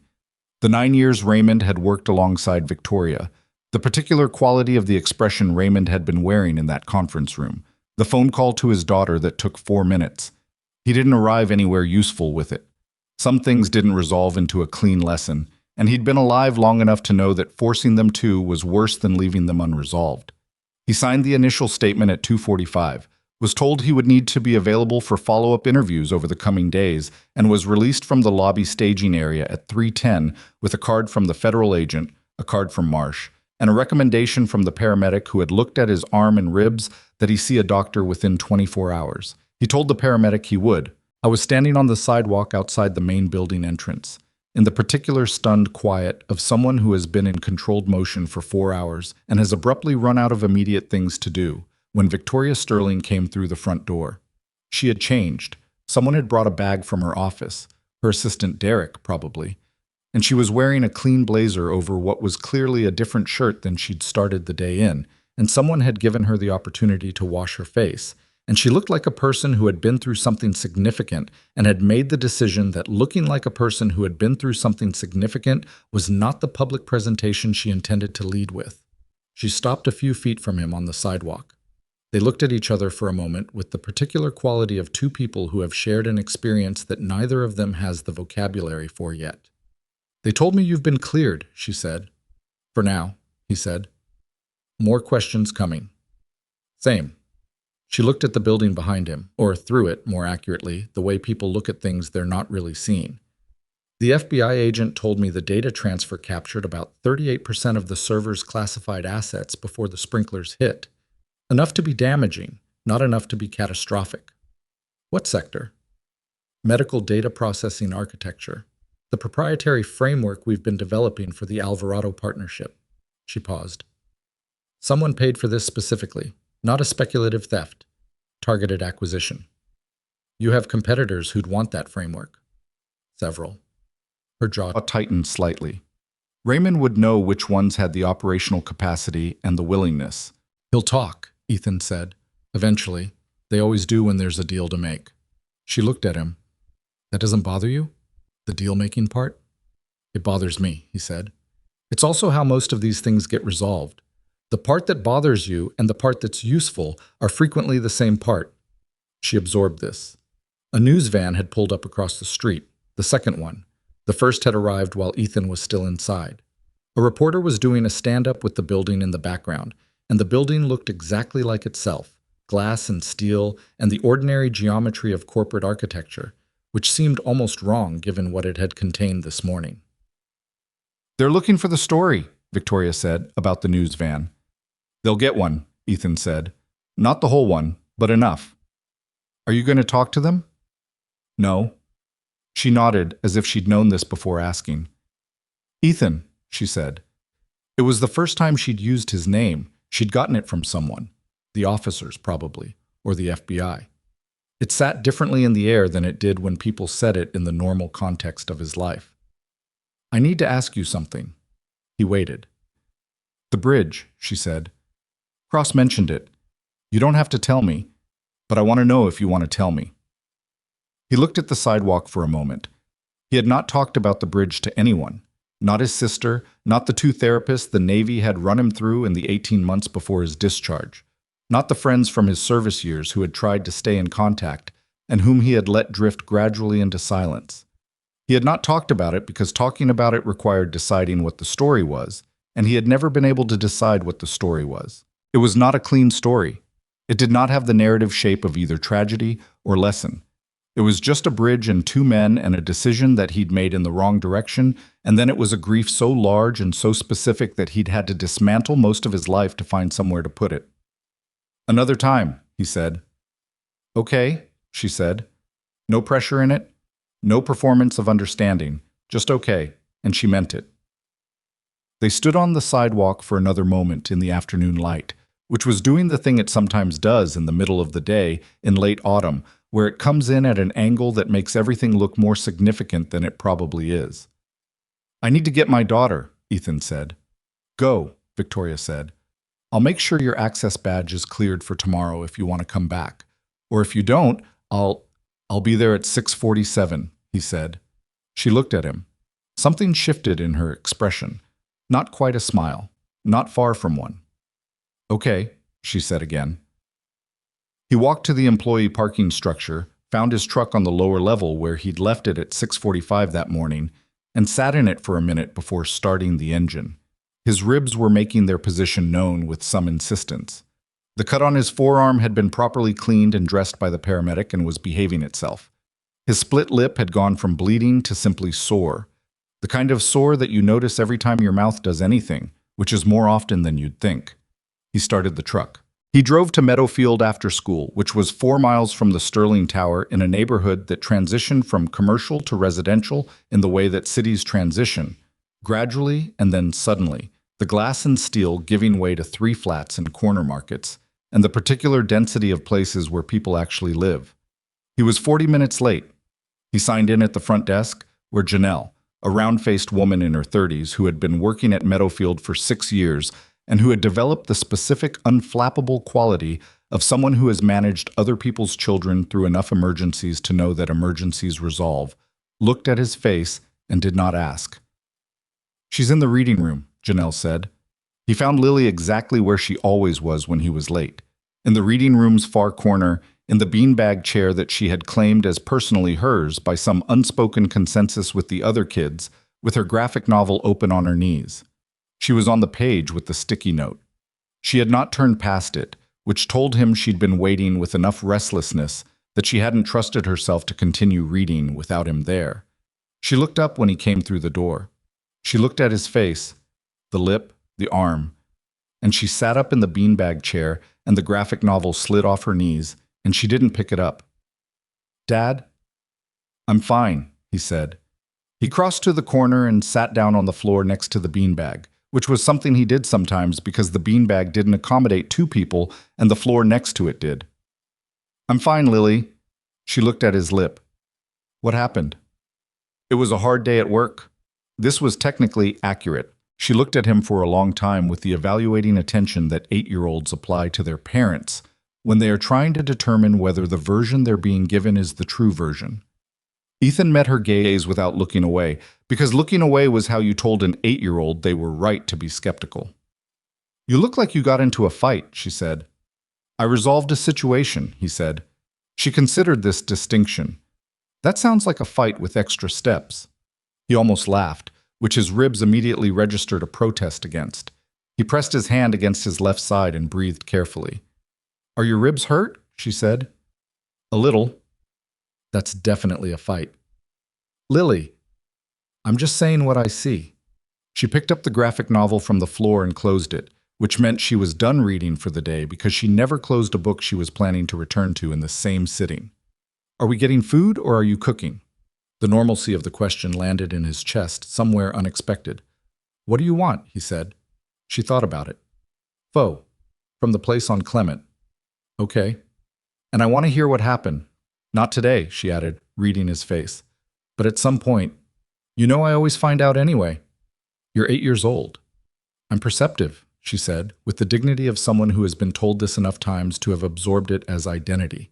He looked at her, the graphic novel tucked under her arm, the expression of someone who had spent an afternoon trying not to worry and had succeeded only moderately, the particular face that was her mother's eyes, and his stubbornness, and something entirely its own. And he felt the specific weight of the day settle fully for the first time since 9:22 that morning. "Come on," he said, and pushed himself up from the floor, which was harder than it should have been, and he hoped she didn't notice. She noticed. She handed him her backpack without comment so he wouldn't have to bend down to pick it up, which was the kind of consideration that 8-year-olds produce when they love someone, and it hit him somewhere in the vicinity of the breastbone with more force than any of the morning's physical events had managed. They walked out together into the afternoon. The days after were not simple. The federal investigation moved quickly by the standard of federal investigations, which meant slowly by the standard of normal human impatience. Ethan gave 3 additional interviews over 5 days, each longer than the last, each going deeper into the operational specifics of what he'd done inside the building and why. He answered every question directly and without elaboration beyond what was asked. And when asked why he'd made specific decisions, he gave specific answers. And when asked about his background, he gave the accurate version, without the parts that were classified and without apology for the parts that were. The question of whether he'd obstructed the apprehension of a suspected criminal by informing Damian Cross of an unlisted exit came up in the 3rd interview, asked by a federal attorney who had the particular quality of someone who had found a thread and intended to pull it, regardless of what unraveled. Ethan explained his reasoning in the same terms he'd used with Marsh: the assessment of cost, the outcome achieved, the judgment call made in real time with incomplete information in a building containing 47 people and 2 incendiary devices. The federal attorney wrote things down and asked follow-up questions that circled the same point from different angles, and Ethan answered each circuit with the same information, and eventually the circuit stopped. He was not charged with anything. He had not expected to be, but there was a difference between not expecting something and not having to wait for the confirmation. The investigation into Raymond Solis moved on a separate track that Ethan was not involved in except as a witness. What he knew from Marsh, who called him on the 4th day with a professional informality that suggested they were moving towards something closer to a working relationship than either of them had anticipated, was that Raymond had begun cooperating within 48 hours of his arrest. The company that had commissioned the extraction was a private data brokerage firm operating out of 3 jurisdictions, fronted by a venture capital entity that had been quietly acquiring medical technology, intellectual property, for 18 months. The Alvarado framework had been on their acquisition list for 14 months. They had identified Raymond Solis as a vulnerably compensated senior executive. His finances had been under pressure for 2 years following a costly legal dispute, and had approached him through intermediaries 6 months before the morning of the attack. Raymond had not known about the explosives. Ethan believed this, not because Raymond had said it, but because of the expression on Raymond's face in the conference room when the word had entered the air. That was not the face of a man managing his reaction to expected information. That was the face of a man who had just understood that the thing he had convinced himself was a controlled situation had never been controlled at all. It didn't absolve anything. It didn't need to. It just made the picture more complete. The media coverage lasted 11 days at full intensity, and then began the standard migration to adjacent stories that all coverage undergoes eventually. Sterling Advanced Technologies issued a formal statement on day 2, authored by Victoria but carefully reviewed by legal, that confirmed the incident, confirmed the safety of all personnel, and gave no operational details. It mentioned enhanced security protocols, the company's cooperation with law enforcement, and the resilience of its workforce. It did not mention Ethan Cole by name. He had requested this. Victoria had honored it without argument, which he had appreciated. What the media did find eventually, on day 7, in a piece by an investigative journalist who had clearly spent significant effort talking to people in the building, was a reference to an unnamed Sterling employee who had been described by multiple eyewitnesses as having moved through the building during the crisis in a manner inconsistent with his job description. The piece was careful about what it claimed and what it implied, and the implication was enough to generate 3 days of follow-up coverage speculating about the identity of whoever had done what the eyewitnesses were describing. Ethan read one of these pieces on his phone during his lunch break on the 8th day, in the supply break room on the 3rd floor, eating the sandwich he'd packed at home. He read it once, put his phone in his pocket, and went back to his sandwich. Marcus came in while he was finishing it. "Crazy stuff, man," Marcus said, pouring himself coffee from the break room machine that produced something approximating coffee if you didn't look at it too closely. "You were in the building that day, right? When it all happened?" "Yeah," Ethan said. "You see anything?" Ethan looked at Marcus, with his easy manner and his comfortable theory that Ethan was simply a quiet and slightly shy man who drove a supply shuttle and kept to himself. "It was a confusing morning," Ethan said. "Yeah, I'll bet." Marcus shook his head. "Glad everybody's okay." "Yeah," Ethan said. "Me too." Marcus took his coffee and left, and Ethan sat in the break room for another few minutes, finishing his lunch in the specific quiet of a Tuesday afternoon in a building that was trying, with the particular institutional determination of large organizations, to return to normal. On the 11th day, Victoria came to the supply break room. This was not a thing that happened, ordinarily. The CEO of Sterling Advanced Technologies did not, in the ordinary course of events, appear in the supply break room on the 3rd floor at 12:15 on a Tuesday. Ethan looked up from his lunch, and she was in the doorway in a blazer and the expression of a woman who had made a decision about something and was implementing it. "Can I sit?" she said. He gestured at the chair across from him. She sat. She looked at the table for a moment and then at him. "The Alvarado partnership," she said. "They're still in. Ferreira called me on day 3. He said, and I'm telling you this exactly as he said it, that any company whose CEO faces down armed mercenaries and stays in the room is a company he wants to be in business with." "That's one way to build a commercial relationship," Ethan said. "Apparently." The corner of her mouth moved. "The FBI has a lead on the primary data brokerage. Marsh says they're looking at arrests within 30 days. That's faster than I expected. Raymond is motivated to be helpful." Ethan nodded. He looked at his sandwich. "How's Derek?" The question seemed to catch her slightly off guard, not unpleasantly, just unexpectedly. "Functioning," she said. "He took 4 days off and came back. First morning he was back, he reorganized the entire filing system for the legal department, which nobody asked him to do and which took him until 9 p.m. She paused. "I think it was his version of reasserting order." "Sounds about right." "Andrea is fine. Ferreira sent her flowers, which I thought was a very Ferreira thing to do."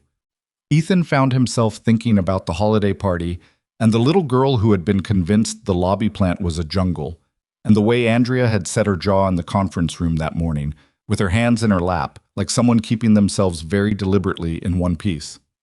"Good," he said. Victoria was quiet for a moment. She had the posture of someone who has said the preamble and is now at the actual thing. "I want to offer you a position," she said. He looked at her. "Head of Physical Security Operations," she said. "It's not a title we currently have in the company structure because the role didn't exist until about 11 days ago, when I realized with some clarity that our security framework was built by people who had never actually been tested by anything serious." She held his gaze. "I'm not offering it because of what happened. I'm offering it because of what I watched you do. The specific way you thought through it, the decisions you made, the order you made them in. That's not training alone, that's judgment, and I have a significant deficit of it in this building's security infrastructure." Ethan was quiet. It pays significantly more than your current role, she said. You'd have staffing authority, budget authority, and full access to every system in the building. You'd also have input on the protocols we implement going forward, which are going to be substantially overhauled. She paused. I'm not asking you to answer right now. He looked at the table. He looked at the remains of his lunch. He thought about the supply shuttle route and the HVAC panel on 12 and the morning bag check with Gerald, and 3 years of building a life around the idea that the man he used to be could be set down somewhere and left there. I thought about the conference room and the ceiling access and the stairwell he'd pointed cross toward, and the moment he'd registered that Victoria Sterling was buying time at a biometric panel with more composure than most people bring to board meetings. He thought about Lily's sticky note on the unfinished page. I need to think about it, he said. That's all I'm asking, she said.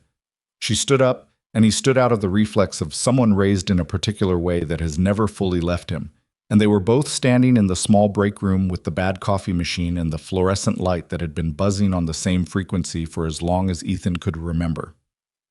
One more thing, Victoria said. She said it with the slight shift in tone of someone moving from professional to something adjacent to it, but not quite the same. The position comes with standard benefits, relocation assistance if relevant, and I would require you to actually see the doctor about those ribs. I saw the doctor, he said. What did they say? Too cracked, not broken. Rest and anti-inflammatories. She looked at him with the expression of a woman who is deciding whether to say the thing she's thinking. Are you resting? She said.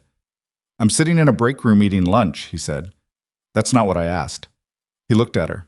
She looked back, and in the afternoon light from the break room window, she looked like someone who had been through a significant thing and had come out on the other side of it, not unchanged but still standing, and he thought that was probably the most accurate description of both of them right now. Not particularly, he admitted. Work on that, she said. She left. He sat back down and looked at his sandwich and the question she'd left in the room with him, which was not a simple question and did not have a simple answer, and was going to require the kind of thinking that he did best late at night when Lily was asleep, and the apartment was quiet, and there was nothing between him and whatever he was actually thinking. He picked up his sandwich. The break room was quiet around him, and the building moved through its afternoon in the ordinary way that buildings do. And somewhere in the tower above him, 40-some people who had come to work 11 days ago, not expecting anything in particular, were doing the thing that people do after surviving something. The slow, imperfect, necessary work of deciding what it meant and who they were going to be now that it was over. Ethan Cole sat in the break room and finished his lunch and thought about a question and did not yet have the answer. Part 5. Louis viết 4 chi niên 400 map từ liên kết liền mạch với các phần trước trong câu chuyện, pha hồi thoại tạo thành một câu liền mạch khi ghép lại. Mỗi phần liền mạch với phần trước không giới thiệu lại câu chuyện uyển ở đầu phần mới. Liên kết các phần của câu chuyện một cách liên mạch, sử dụng câu chuyện tiếp giữa các phần. Duy trì chủ đề, tránh ngắt quãng đột ngột, không sử dụng gạch đầu dòng hoặc tiêu đề phụ, phong cách kể chuyện Mỹ, Hoa Kỳ, giống văn giàu cảm xúc. Kể theo ngôi thứ 3, giữ đồ kịch tính không viết lan man, có quan điểm cá nhân, thông điệp, bài học, góc nhìn con người. Nhân vật không hoàn hảo, hội thoại tự nhiên, tránh ngôn ngữ văn chương sáo rơi và cụm từ AI điển hình, viết như nhà văn chuyên nghiệp, không như AI cố gắng nghe sang. Có yếu tố con người, cắm miêu tả qua mượt mà và hoàn hảo. Phần 5 giải quyết hết vấn đề và kết thúc trọn vẹn câu chuyện không nhắc đến Chúa. Lưu ý trả lời trong mục tin nhắn không nhảy sang document, hidden bắt buộc, không được xuất hiện trong nội dung truyện. Đây là một câu chuyện điện ảnh hoàn toàn hư cấu được tạo ra chỉ nhằm mục đích giải trí, không đề cập hay ngụ ý rằng nó dựa trên sự kiện có thật, người thật hoặc câu chuyện có thật, không sử dụng các cụm từ như dựa trên một câu chuyện có thật, theo ghi chép hoặc bất cứ điều gì tương tự. Tất cả các nhân vật, địa điểm, tổ chức và sự kiện phải hoàn toàn hư cấu. Lưu ý đặc biệt quan trọng. Nếu đạt đến giới hạn trả lời, không được dùng giữa câu, hãy viết nốt câu đó hoàn chỉnh không mở rộng nội dung. Show more. He gave himself a week to think about it. That was the deal he made with himself on the walk back from the break room to the supply bay, where his cart was waiting with a delivery manifest that needed completing and an HVAC panel on 6 that had started making noise again in the way that HVAC panels make noise when they want attention. He would do his job for one more week, Think about Victoria's offer with whatever clarity he could assemble after the day's work was done, and not make a decision from the position of someone still inside the event. That was the plan. It lasted 4 days. On the fourth evening, Lily found him at the kitchen table with a notepad that had almost nothing written on it. 2 columns, pros and cons, the most honest of which was that the pros column had 3 items, and the cons column had 1 item that kept expanding into subpoints. She looked at the notepad and pulled out the chair across from him with the decisiveness of someone who has been watching something and has decided to stop watching. "What are you doing?" she said. "Thinking." "About the job thing?" He looked at her. "How do you know about a job thing?" "You've been at the kitchen table every night for 4 days, she said. "You only do that when something is a big decision. Last time you did it was when we were deciding whether to move here."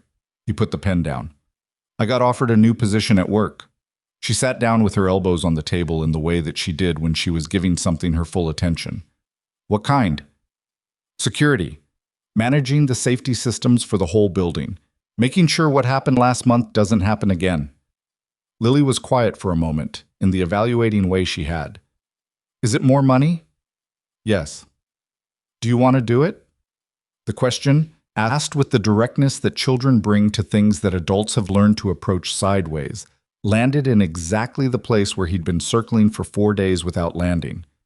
"I think so," he said. "I'm not sure I trust that." She looked at him. "Why not?" He thought about how to say this to an 8-year-old in a way that was honest without being the kind of honest that an 8-year-old shouldn't have to carry. He thought about the bridge. He thought about the 2 cracked ribs that still ached when he breathed too deeply. He thought about the specific fear he'd been living adjacent to for 3 years. Not the fear of violence, which he'd made his peace with, but the fear of becoming again the man who found violence useful, and the further fear that he might not mind. "Because I spent a long time trying to stop being someone who does this kind of thing," he said carefully. "And I'm not completely sure why I want to start again. Whether it's because it's the right thing, or because it's the thing I'm good at, and I miss being good at something in that way." Lily considered this with the seriousness it deserved. "Can't it be both?" she said. He looked at her. "Mrs. Kowalski says I'm good at math, and I also like math," she said. "She says those things usually go together, and that's not a bad thing. That's just how it works." He sat with this for a moment. "Mrs. Kowalski is pretty smart," he said. "She's excellent," Lily said, with the authority of someone who has made a thorough assessment. "So are you taking it?" He looked at the notepad, the pros column, the cons column, and its expanding subpoints, which mostly reduced to versions of the same fear he'd just described, which his daughter had just addressed with the clarity that people acquire before they learn to complicate things unnecessarily. "Yeah," he said. "I think I am." Lily nodded as if this had been obvious for some time. "Can I have a snack?" "There's fruit on the counter." "I was thinking more in the direction of crackers." "There's fruit on the counter, Lily." She pushed back from the table with the expression of someone who has achieved her actual objective and is content to accept the nominal defeat on the secondary front. He called Victoria the next morning. The transition took 3 weeks. It was not a graceful 3 weeks. Ethan had never managed a corporate security department because he had never managed anything in a corporate building, and the gap between knowing how to move through dangerous spaces and knowing how to construct the institutional systems that prevent those spaces from becoming dangerous was significant and filled with a learning curve that he navigated by doing what he always did when he didn't know something. He asked questions, he listened to the answers, and he didn't perform expertise he didn't have. The existing security staff responded to this with varying degrees of enthusiasm. The 2 who had been most vocal about their professional opinions in the initial security framework meetings became his most useful collaborators. Because people who tell you what they actually think are more valuable than people who tell you what they think you want to hear, even when what they think is that your proposed changes are going to create logistical headaches. He rebuilt the camera coverage first, eliminating the blind spots that Cross's team had exploited, adding redundant systems at every entry point, including the stairwells, and establishing a monitoring protocol that required 2-person confirmation for any system irregularity rather than the single operator response that had been standard. He upgraded the access credentials for all contractor work, requiring 48-hour advance authorization and identity verification against a central database rather than the rotating roster system that had made it possible for 2 men in contractor uniforms to spend the morning of the attack repositioning cameras without triggering an alarm. He also, on the second week, walked every floor of the building with a legal pad and wrote down everything he saw that a person with operational intent might use. Service corridors, freight access, utility panels, the southwest egress stairwell that had never been properly documented, which he documented with the specific attention of someone who understood that the same feature could be either a vulnerability or an asset, depending entirely on who knew about it and when. Gerald at the front desk watched him come and go with the notepad and said, "On the third day, you're the one, aren't you?" Ethan stopped at the desk. "The one what?" he said. Gerald looked at him with the particular expression of a man who has been watching something for 11 years and whose attention people routinely underestimate. "The one who dealt with it, on 12. Ethan held his gaze without confirming or denying, which was itself a kind of answer. Gerald nodded slowly. "Figured," he said. "Bag check not required anymore, I assume?" "Bag check is still required," Ethan said. "For everyone." Gerald looked at him. "Including me," Ethan said. Gerald's expression shifted towards something that was not quite a smile but was related to one. He held out his hand. Ethan shook it. They had known each other for 3 years in the way that people in large buildings know each other, which is to say, not at all. And they were now something incrementally different from that, which was small and real. Damian Cross was arrested on a Tuesday morning, 41 days after the Sterling Tower incident, by a joint federal and international law enforcement operation at a private airfield outside the city. The arrest was coordinated simultaneously with operations targeting 3 of the 4 other members of his team who had exited through the southwest stairwell. The 4th, the man Ethan had identified as Briggs, remained at large as of the date the FBI notified Ethan of the arrest, and the agent who called said they expected that to resolve within weeks. Ethan thanked her and put the phone down and sat at his new desk. An actual desk in an actual office, on the security level of the building, which was a thing he was still getting used to in the particular way that you get used to something by continuing to sit in it until the strangeness wears off. And he thought about Cross. He thought about the airfield and what it meant to be a man like Cross, skilled and disciplined and fully capable and pointed in the entirely wrong direction for long enough that it became simply the direction. He thought about the bridge comment Cross had made at the conference room door, the parting statement about the right call and the wrong outcome, and he thought about whether he believed it. He wasn't sure he believed it. He wasn't sure he didn't.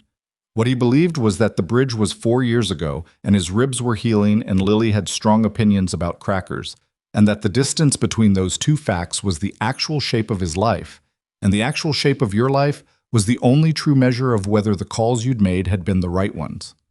He picked up the legal pad with the floor-by-floor security notes and went back to work. Raymond Solis received his sentence on a Thursday, 14 weeks after the incident.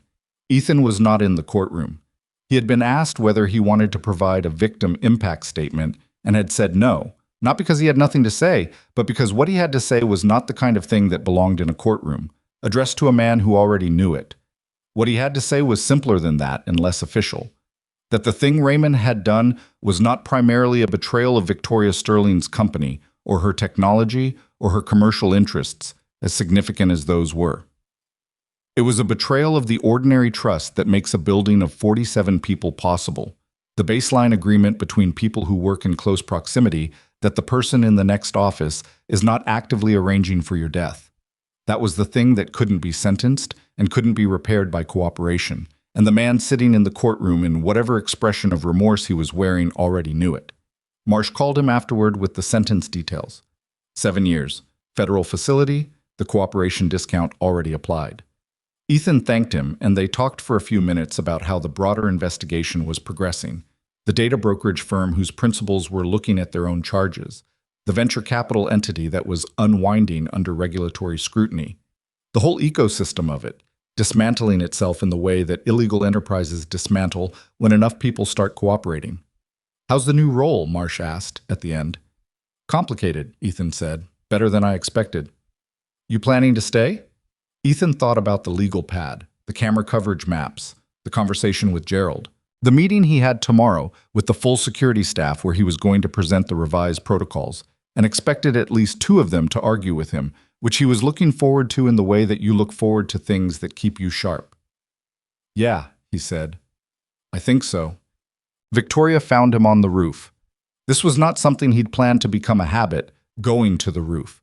But the building had a maintenance access level above 12 that included a small exterior platform used for HVAC and communications equipment, and Ethan had found during the third week that it was useful to go up there at the end of particularly dense days and look at the city for 15 minutes before getting in his truck. It was not a sentimental ritual, it was a pressure valve, the same way running had been a pressure valve during his service years, and the supply shuttle route had been a pressure valve in his earlier time at Sterling. You needed something that moved at a pace different from the pace of the work. Victoria appeared through the access door on a Thursday evening in the 6th week of his new role, wearing the coat she usually wore when she had back-to-back external meetings and hadn't had time to go home and change, which meant today had been a long one. She looked at the city and then at him. Gerald told me you come up here, she said. I'll have a conversation with Gerald about discretion, Ethan said. Don't, I specifically asked. She came to stand at the railing a few feet from him.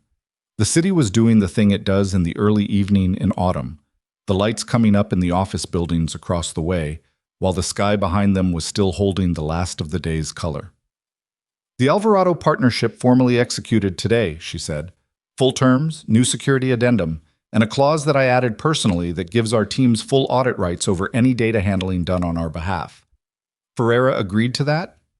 Ferreira proposed it, she said. He said the incident demonstrated that we took security seriously, and he wanted the partnership to reflect that.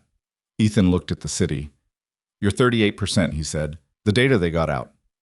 The FBI's technical team believes it's been effectively isolated. The receiving system was seized in the brokerage operation, and the transferred files were recovered before they could be distributed. We won't know for certain for months, but the current assessment is that it hasn't reached anyone who can use it against us. That's good. It's better than I had any right to expect 6 weeks ago, she said. So yes, that's good. They stood at the railing for a moment in the not quite comfortable and not quite uncomfortable silence that had become the characteristic texture of the time they spent in each other's presence. Two people who had been through something together that they hadn't finished processing and probably wouldn't finish processing for a while, which was fine because processing things had a pace and you couldn't hurry it. I owe you something, Victoria said. You don't. Not a debt, just something I've been carrying that I should say. She looked at the city, not at him. In that room. When you came in through the ceiling and cross and you were standing there and he said, I know who you are. I didn't know what he meant. I didn't know anything about you except that you drove the supply shuttle and you were very calm in a situation where calm didn't seem like the rational response. She paused. What I've thought about since is not what you did. It's that you had every possible reason to make a different choice. You could have gotten yourself out through that stairwell. You could have gone to a lower floor and waited. Whatever happened on 12 was not your responsibility, and you knew it was dangerous, and you went back anyway. And what I want to say is that I see that, not as a professional matter, just, I see it. Ethan was quiet for a moment. The people in that room didn't choose to be there, he said. I mean, they did. They came to work. But they didn't choose what happened. I don't know if capability is the right word. Training. I had training that none of them had. Walking away from that felt like a worse thing than going back. Even with Lily? The question landed carefully, the way she delivered things when she'd thought about whether to say them. Especially with Lily, he said. Because she's watching what I do, not what I say about what's right. What I actually do when it's real. Victoria turned to look at him. He could feel it without looking back. How is she? Victoria said. She wants to meet you, Ethan said. She has since I told her you were the one who told me it was my building and let me say it first. He glanced at her. She said that was good leadership. She's been reading about leadership. I don't know where she got the books. Victoria looked at him with the expression he'd first registered at the biometric panel and had since learned to read as the external sign of Victoria Sterling finding something genuinely unexpected. She sounds extraordinary. She's 8 and she has opinions about crackers, Ethan said. But yes, essentially. Something settled in Victoria's expression. Something that had been in tension releasing slightly, the way a room feels different after a window is opened. The roof is off the official security map, she said. Should it be on it? It's on mine, he said. That's enough. She nodded. She puts. She looked at the city one more time and then straightened from the railing. Go home, Ethan, she said. Lily's waiting. She's at her grandmother's tonight. Then go home and rest your ribs. They're healed. They healed 4 days ago, and you've been here until 7 every night since, she said. He looked at her. She looked back with the directness that was simply how her face worked, and that he'd stopped finding startling somewhere around the 3rd week. Good night, Victoria, he said.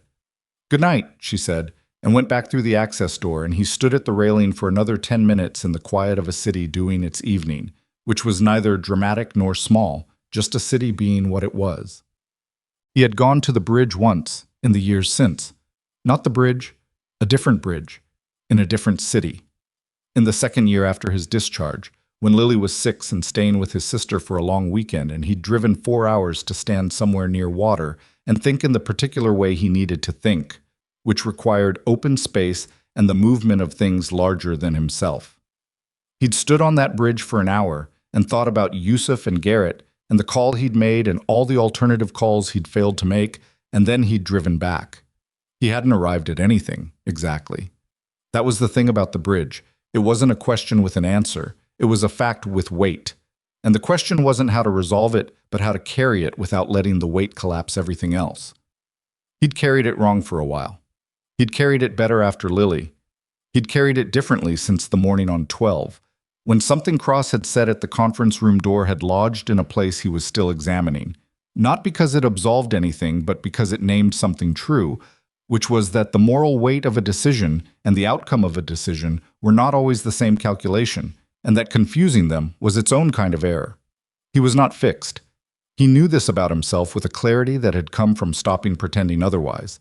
He had cracked ribs that had healed, and a split lip that had healed, and a grief that was 3 years old and still present, and a job that asked him every day to be someone he'd tried to stop being, and he was figuring out, slowly and imperfectly, how to be that person in a way that didn't cost him the other things he was. A father. A man with a noted desk and a legal pad. A man who went to the roof to look at the city and who shook hands with Gerald in a lobby every morning and who had recently had a conversation with his daughter about crackers that had settled a 4-day decision in 30 seconds. These things coexisted. That was the finding, such as it was. Not that the hard parts went away, but that the other parts were real enough to hold their own weight alongside them. On a Saturday in the 7th week, Ethan took Lily to the Sterling Tower. It was not a work day. The building was staffed with weekend security, but the offices were quiet, and he had access to all of it now, which was still a thing he was getting used to. He took her up in the elevator, and she stood in it with her backpack and her graphic novel under her arm and looked at the floor numbers climbing. "Which floor?" she said. 12, he said. She thought about this. "Is that where it happened?" "Some of it." "Okay," she said. "No drama in it, just information received and filed." The executive floor was quiet in the way that office floors are quiet on weekends. The particular quality of spaces built for human activity that are temporarily without it. He walked her through the main corridor toward the conference room, and she walked beside him, looking at things with the attentive curiosity that she brought to everything. They stopped outside the conference room. The glass partition was clean. The table inside was exactly as it always was. The oval shape, and the 20 chairs and the window wall that let in the afternoon light. Lily looked at it. "It just looks like a room," she said. "Yeah," he said. "I thought it would look more like something happened." "Places usually don't," he said. "They just look like places." She thought about this. Then she looked at him. "Were you scared?" He had been asked this by the federal agents, by Marsh, by his sister on the phone the evening of the incident, and he had given variations of the same answer each time, which was that he had been focused rather than scared, that the training moved you past the scared into a different register. Which was true. It was also not the complete truth, and he looked at his daughter and gave her the more complete version. "At the beginning," he said, "when I first realized what was happening, before I started moving, there were a few seconds where, yeah, I was scared. Of getting hurt? Of not being enough," he said. "Of making the wrong call and people getting hurt because of it." Lily looked at the conference room for another moment. "But you weren't," she said. "Not enough." "You were." He looked at her. 8 years old, graphic novel under her arm, the evaluating expression that was going to be formidable when she was 40. Yeah, he said, this time. This time is what happened, she said, with the particular logic of someone who deals in facts and finds most philosophical complications to be optional complications. He put his hand on the top of her head briefly, which she tolerated because she understood it was his version of something he couldn't always say. Victoria was waiting for them near the elevator bank.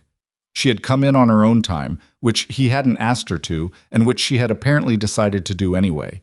And she was standing with the easy posture of someone in her own space on a day without a schedule. She was wearing something more casual than he'd ever seen her in at the building, still put together, because he suspected that was simply constitutional. And she looked, in the specific light of a Saturday afternoon, like a person rather than a CEO, which he understood were not mutually exclusive, but which had been easy to conflate. Lily looked at her, then she looked at Ethan, then back at Victoria. "You're her," Lily said. "I'm Victoria," Victoria said, and crouched slightly to meet her eye level, which was not a gesture people always made, and which Lily registered with the attention she gave to things that signaled whether a person was worth taking seriously. "My dad said you picked up a piece of equipment and put it on the table in front of the guy with the scar," Lily said. Victoria glanced at Ethan. He raised an eyebrow slightly in the way that communicated he had not given her that level of detail. "I told her the broad strokes," he said. "Broad strokes," Lily repeated with mild skepticism. "That's approximately what happened," Victoria said. "It seemed like a useful thing to do at the time." "Dad says the things that seem useful are usually right," Lily said. "But he also said you have to check your math because useful and right aren't always the same thing." Victoria looked at her for a moment. "That is an extremely accurate thing to say." "He's pretty smart," Lily said, with the matter-of-factness of someone reporting a fact rather than offering praise. "When he's not being difficult about crackers." Ethan looked at the ceiling.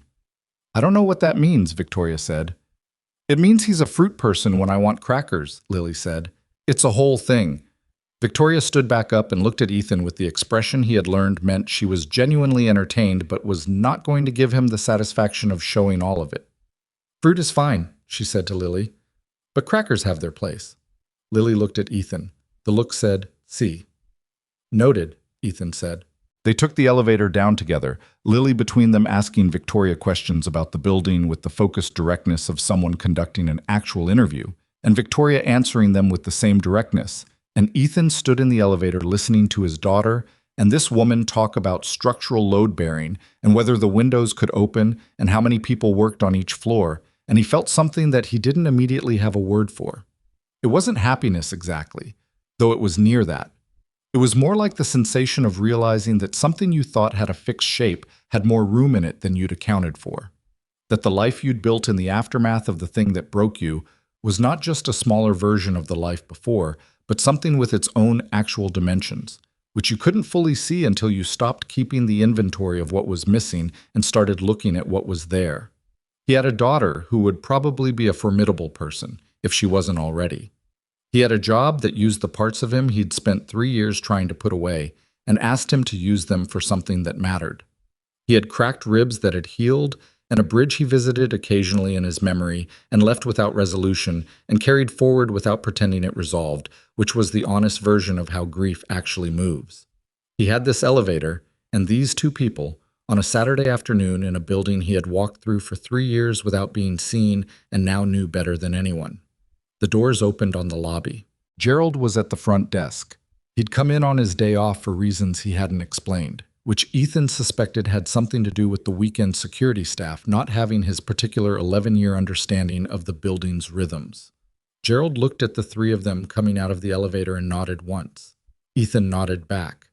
They walked through the lobby, Lily still talking, her voice clear and unapologetic in the weekend quiet, and the glass doors opened onto the street and the afternoon light and the ordinary Saturday business of a city that had no particular awareness of what had happened in the tower behind them, which was exactly right, because cities weren't required to keep the inventory of things that happened inside buildings, and neither, he was slowly learning, was he. He had done the thing. He had been enough this time. He had picked up the weight when it arrived and set it back down when it was done, and he had walked out of the building and driven to his daughter and eaten pho on Clement Street and come back to work the next morning. That was the whole story. Not a clean one, not a triumphant one, except in the way that ordinary days are their own small triumph. When you've had enough years where ordinary days weren't something you could count on. A man who had been broken by one bridge and rebuilt himself around the people who needed him to stand, and who was still, imperfectly and continuously, doing exactly that. Lily reached over and took his hand when they got to the sidewalk, the automatic way she did it. Not because she needed to, but because she always had, and some habits are better than others. He held it. Victoria walked alongside them on his other side, and they stood for a moment on the sidewalk deciding which direction, and the city moved around them in the ordinary, beautiful, unceremonious way that cities do, indifferent and full of life, neither of them knowing yet what the next thing would look like, both of them standing in it anyway. That was enough. That was, Ethan Cole had come to understand, the only thing that ever actually was.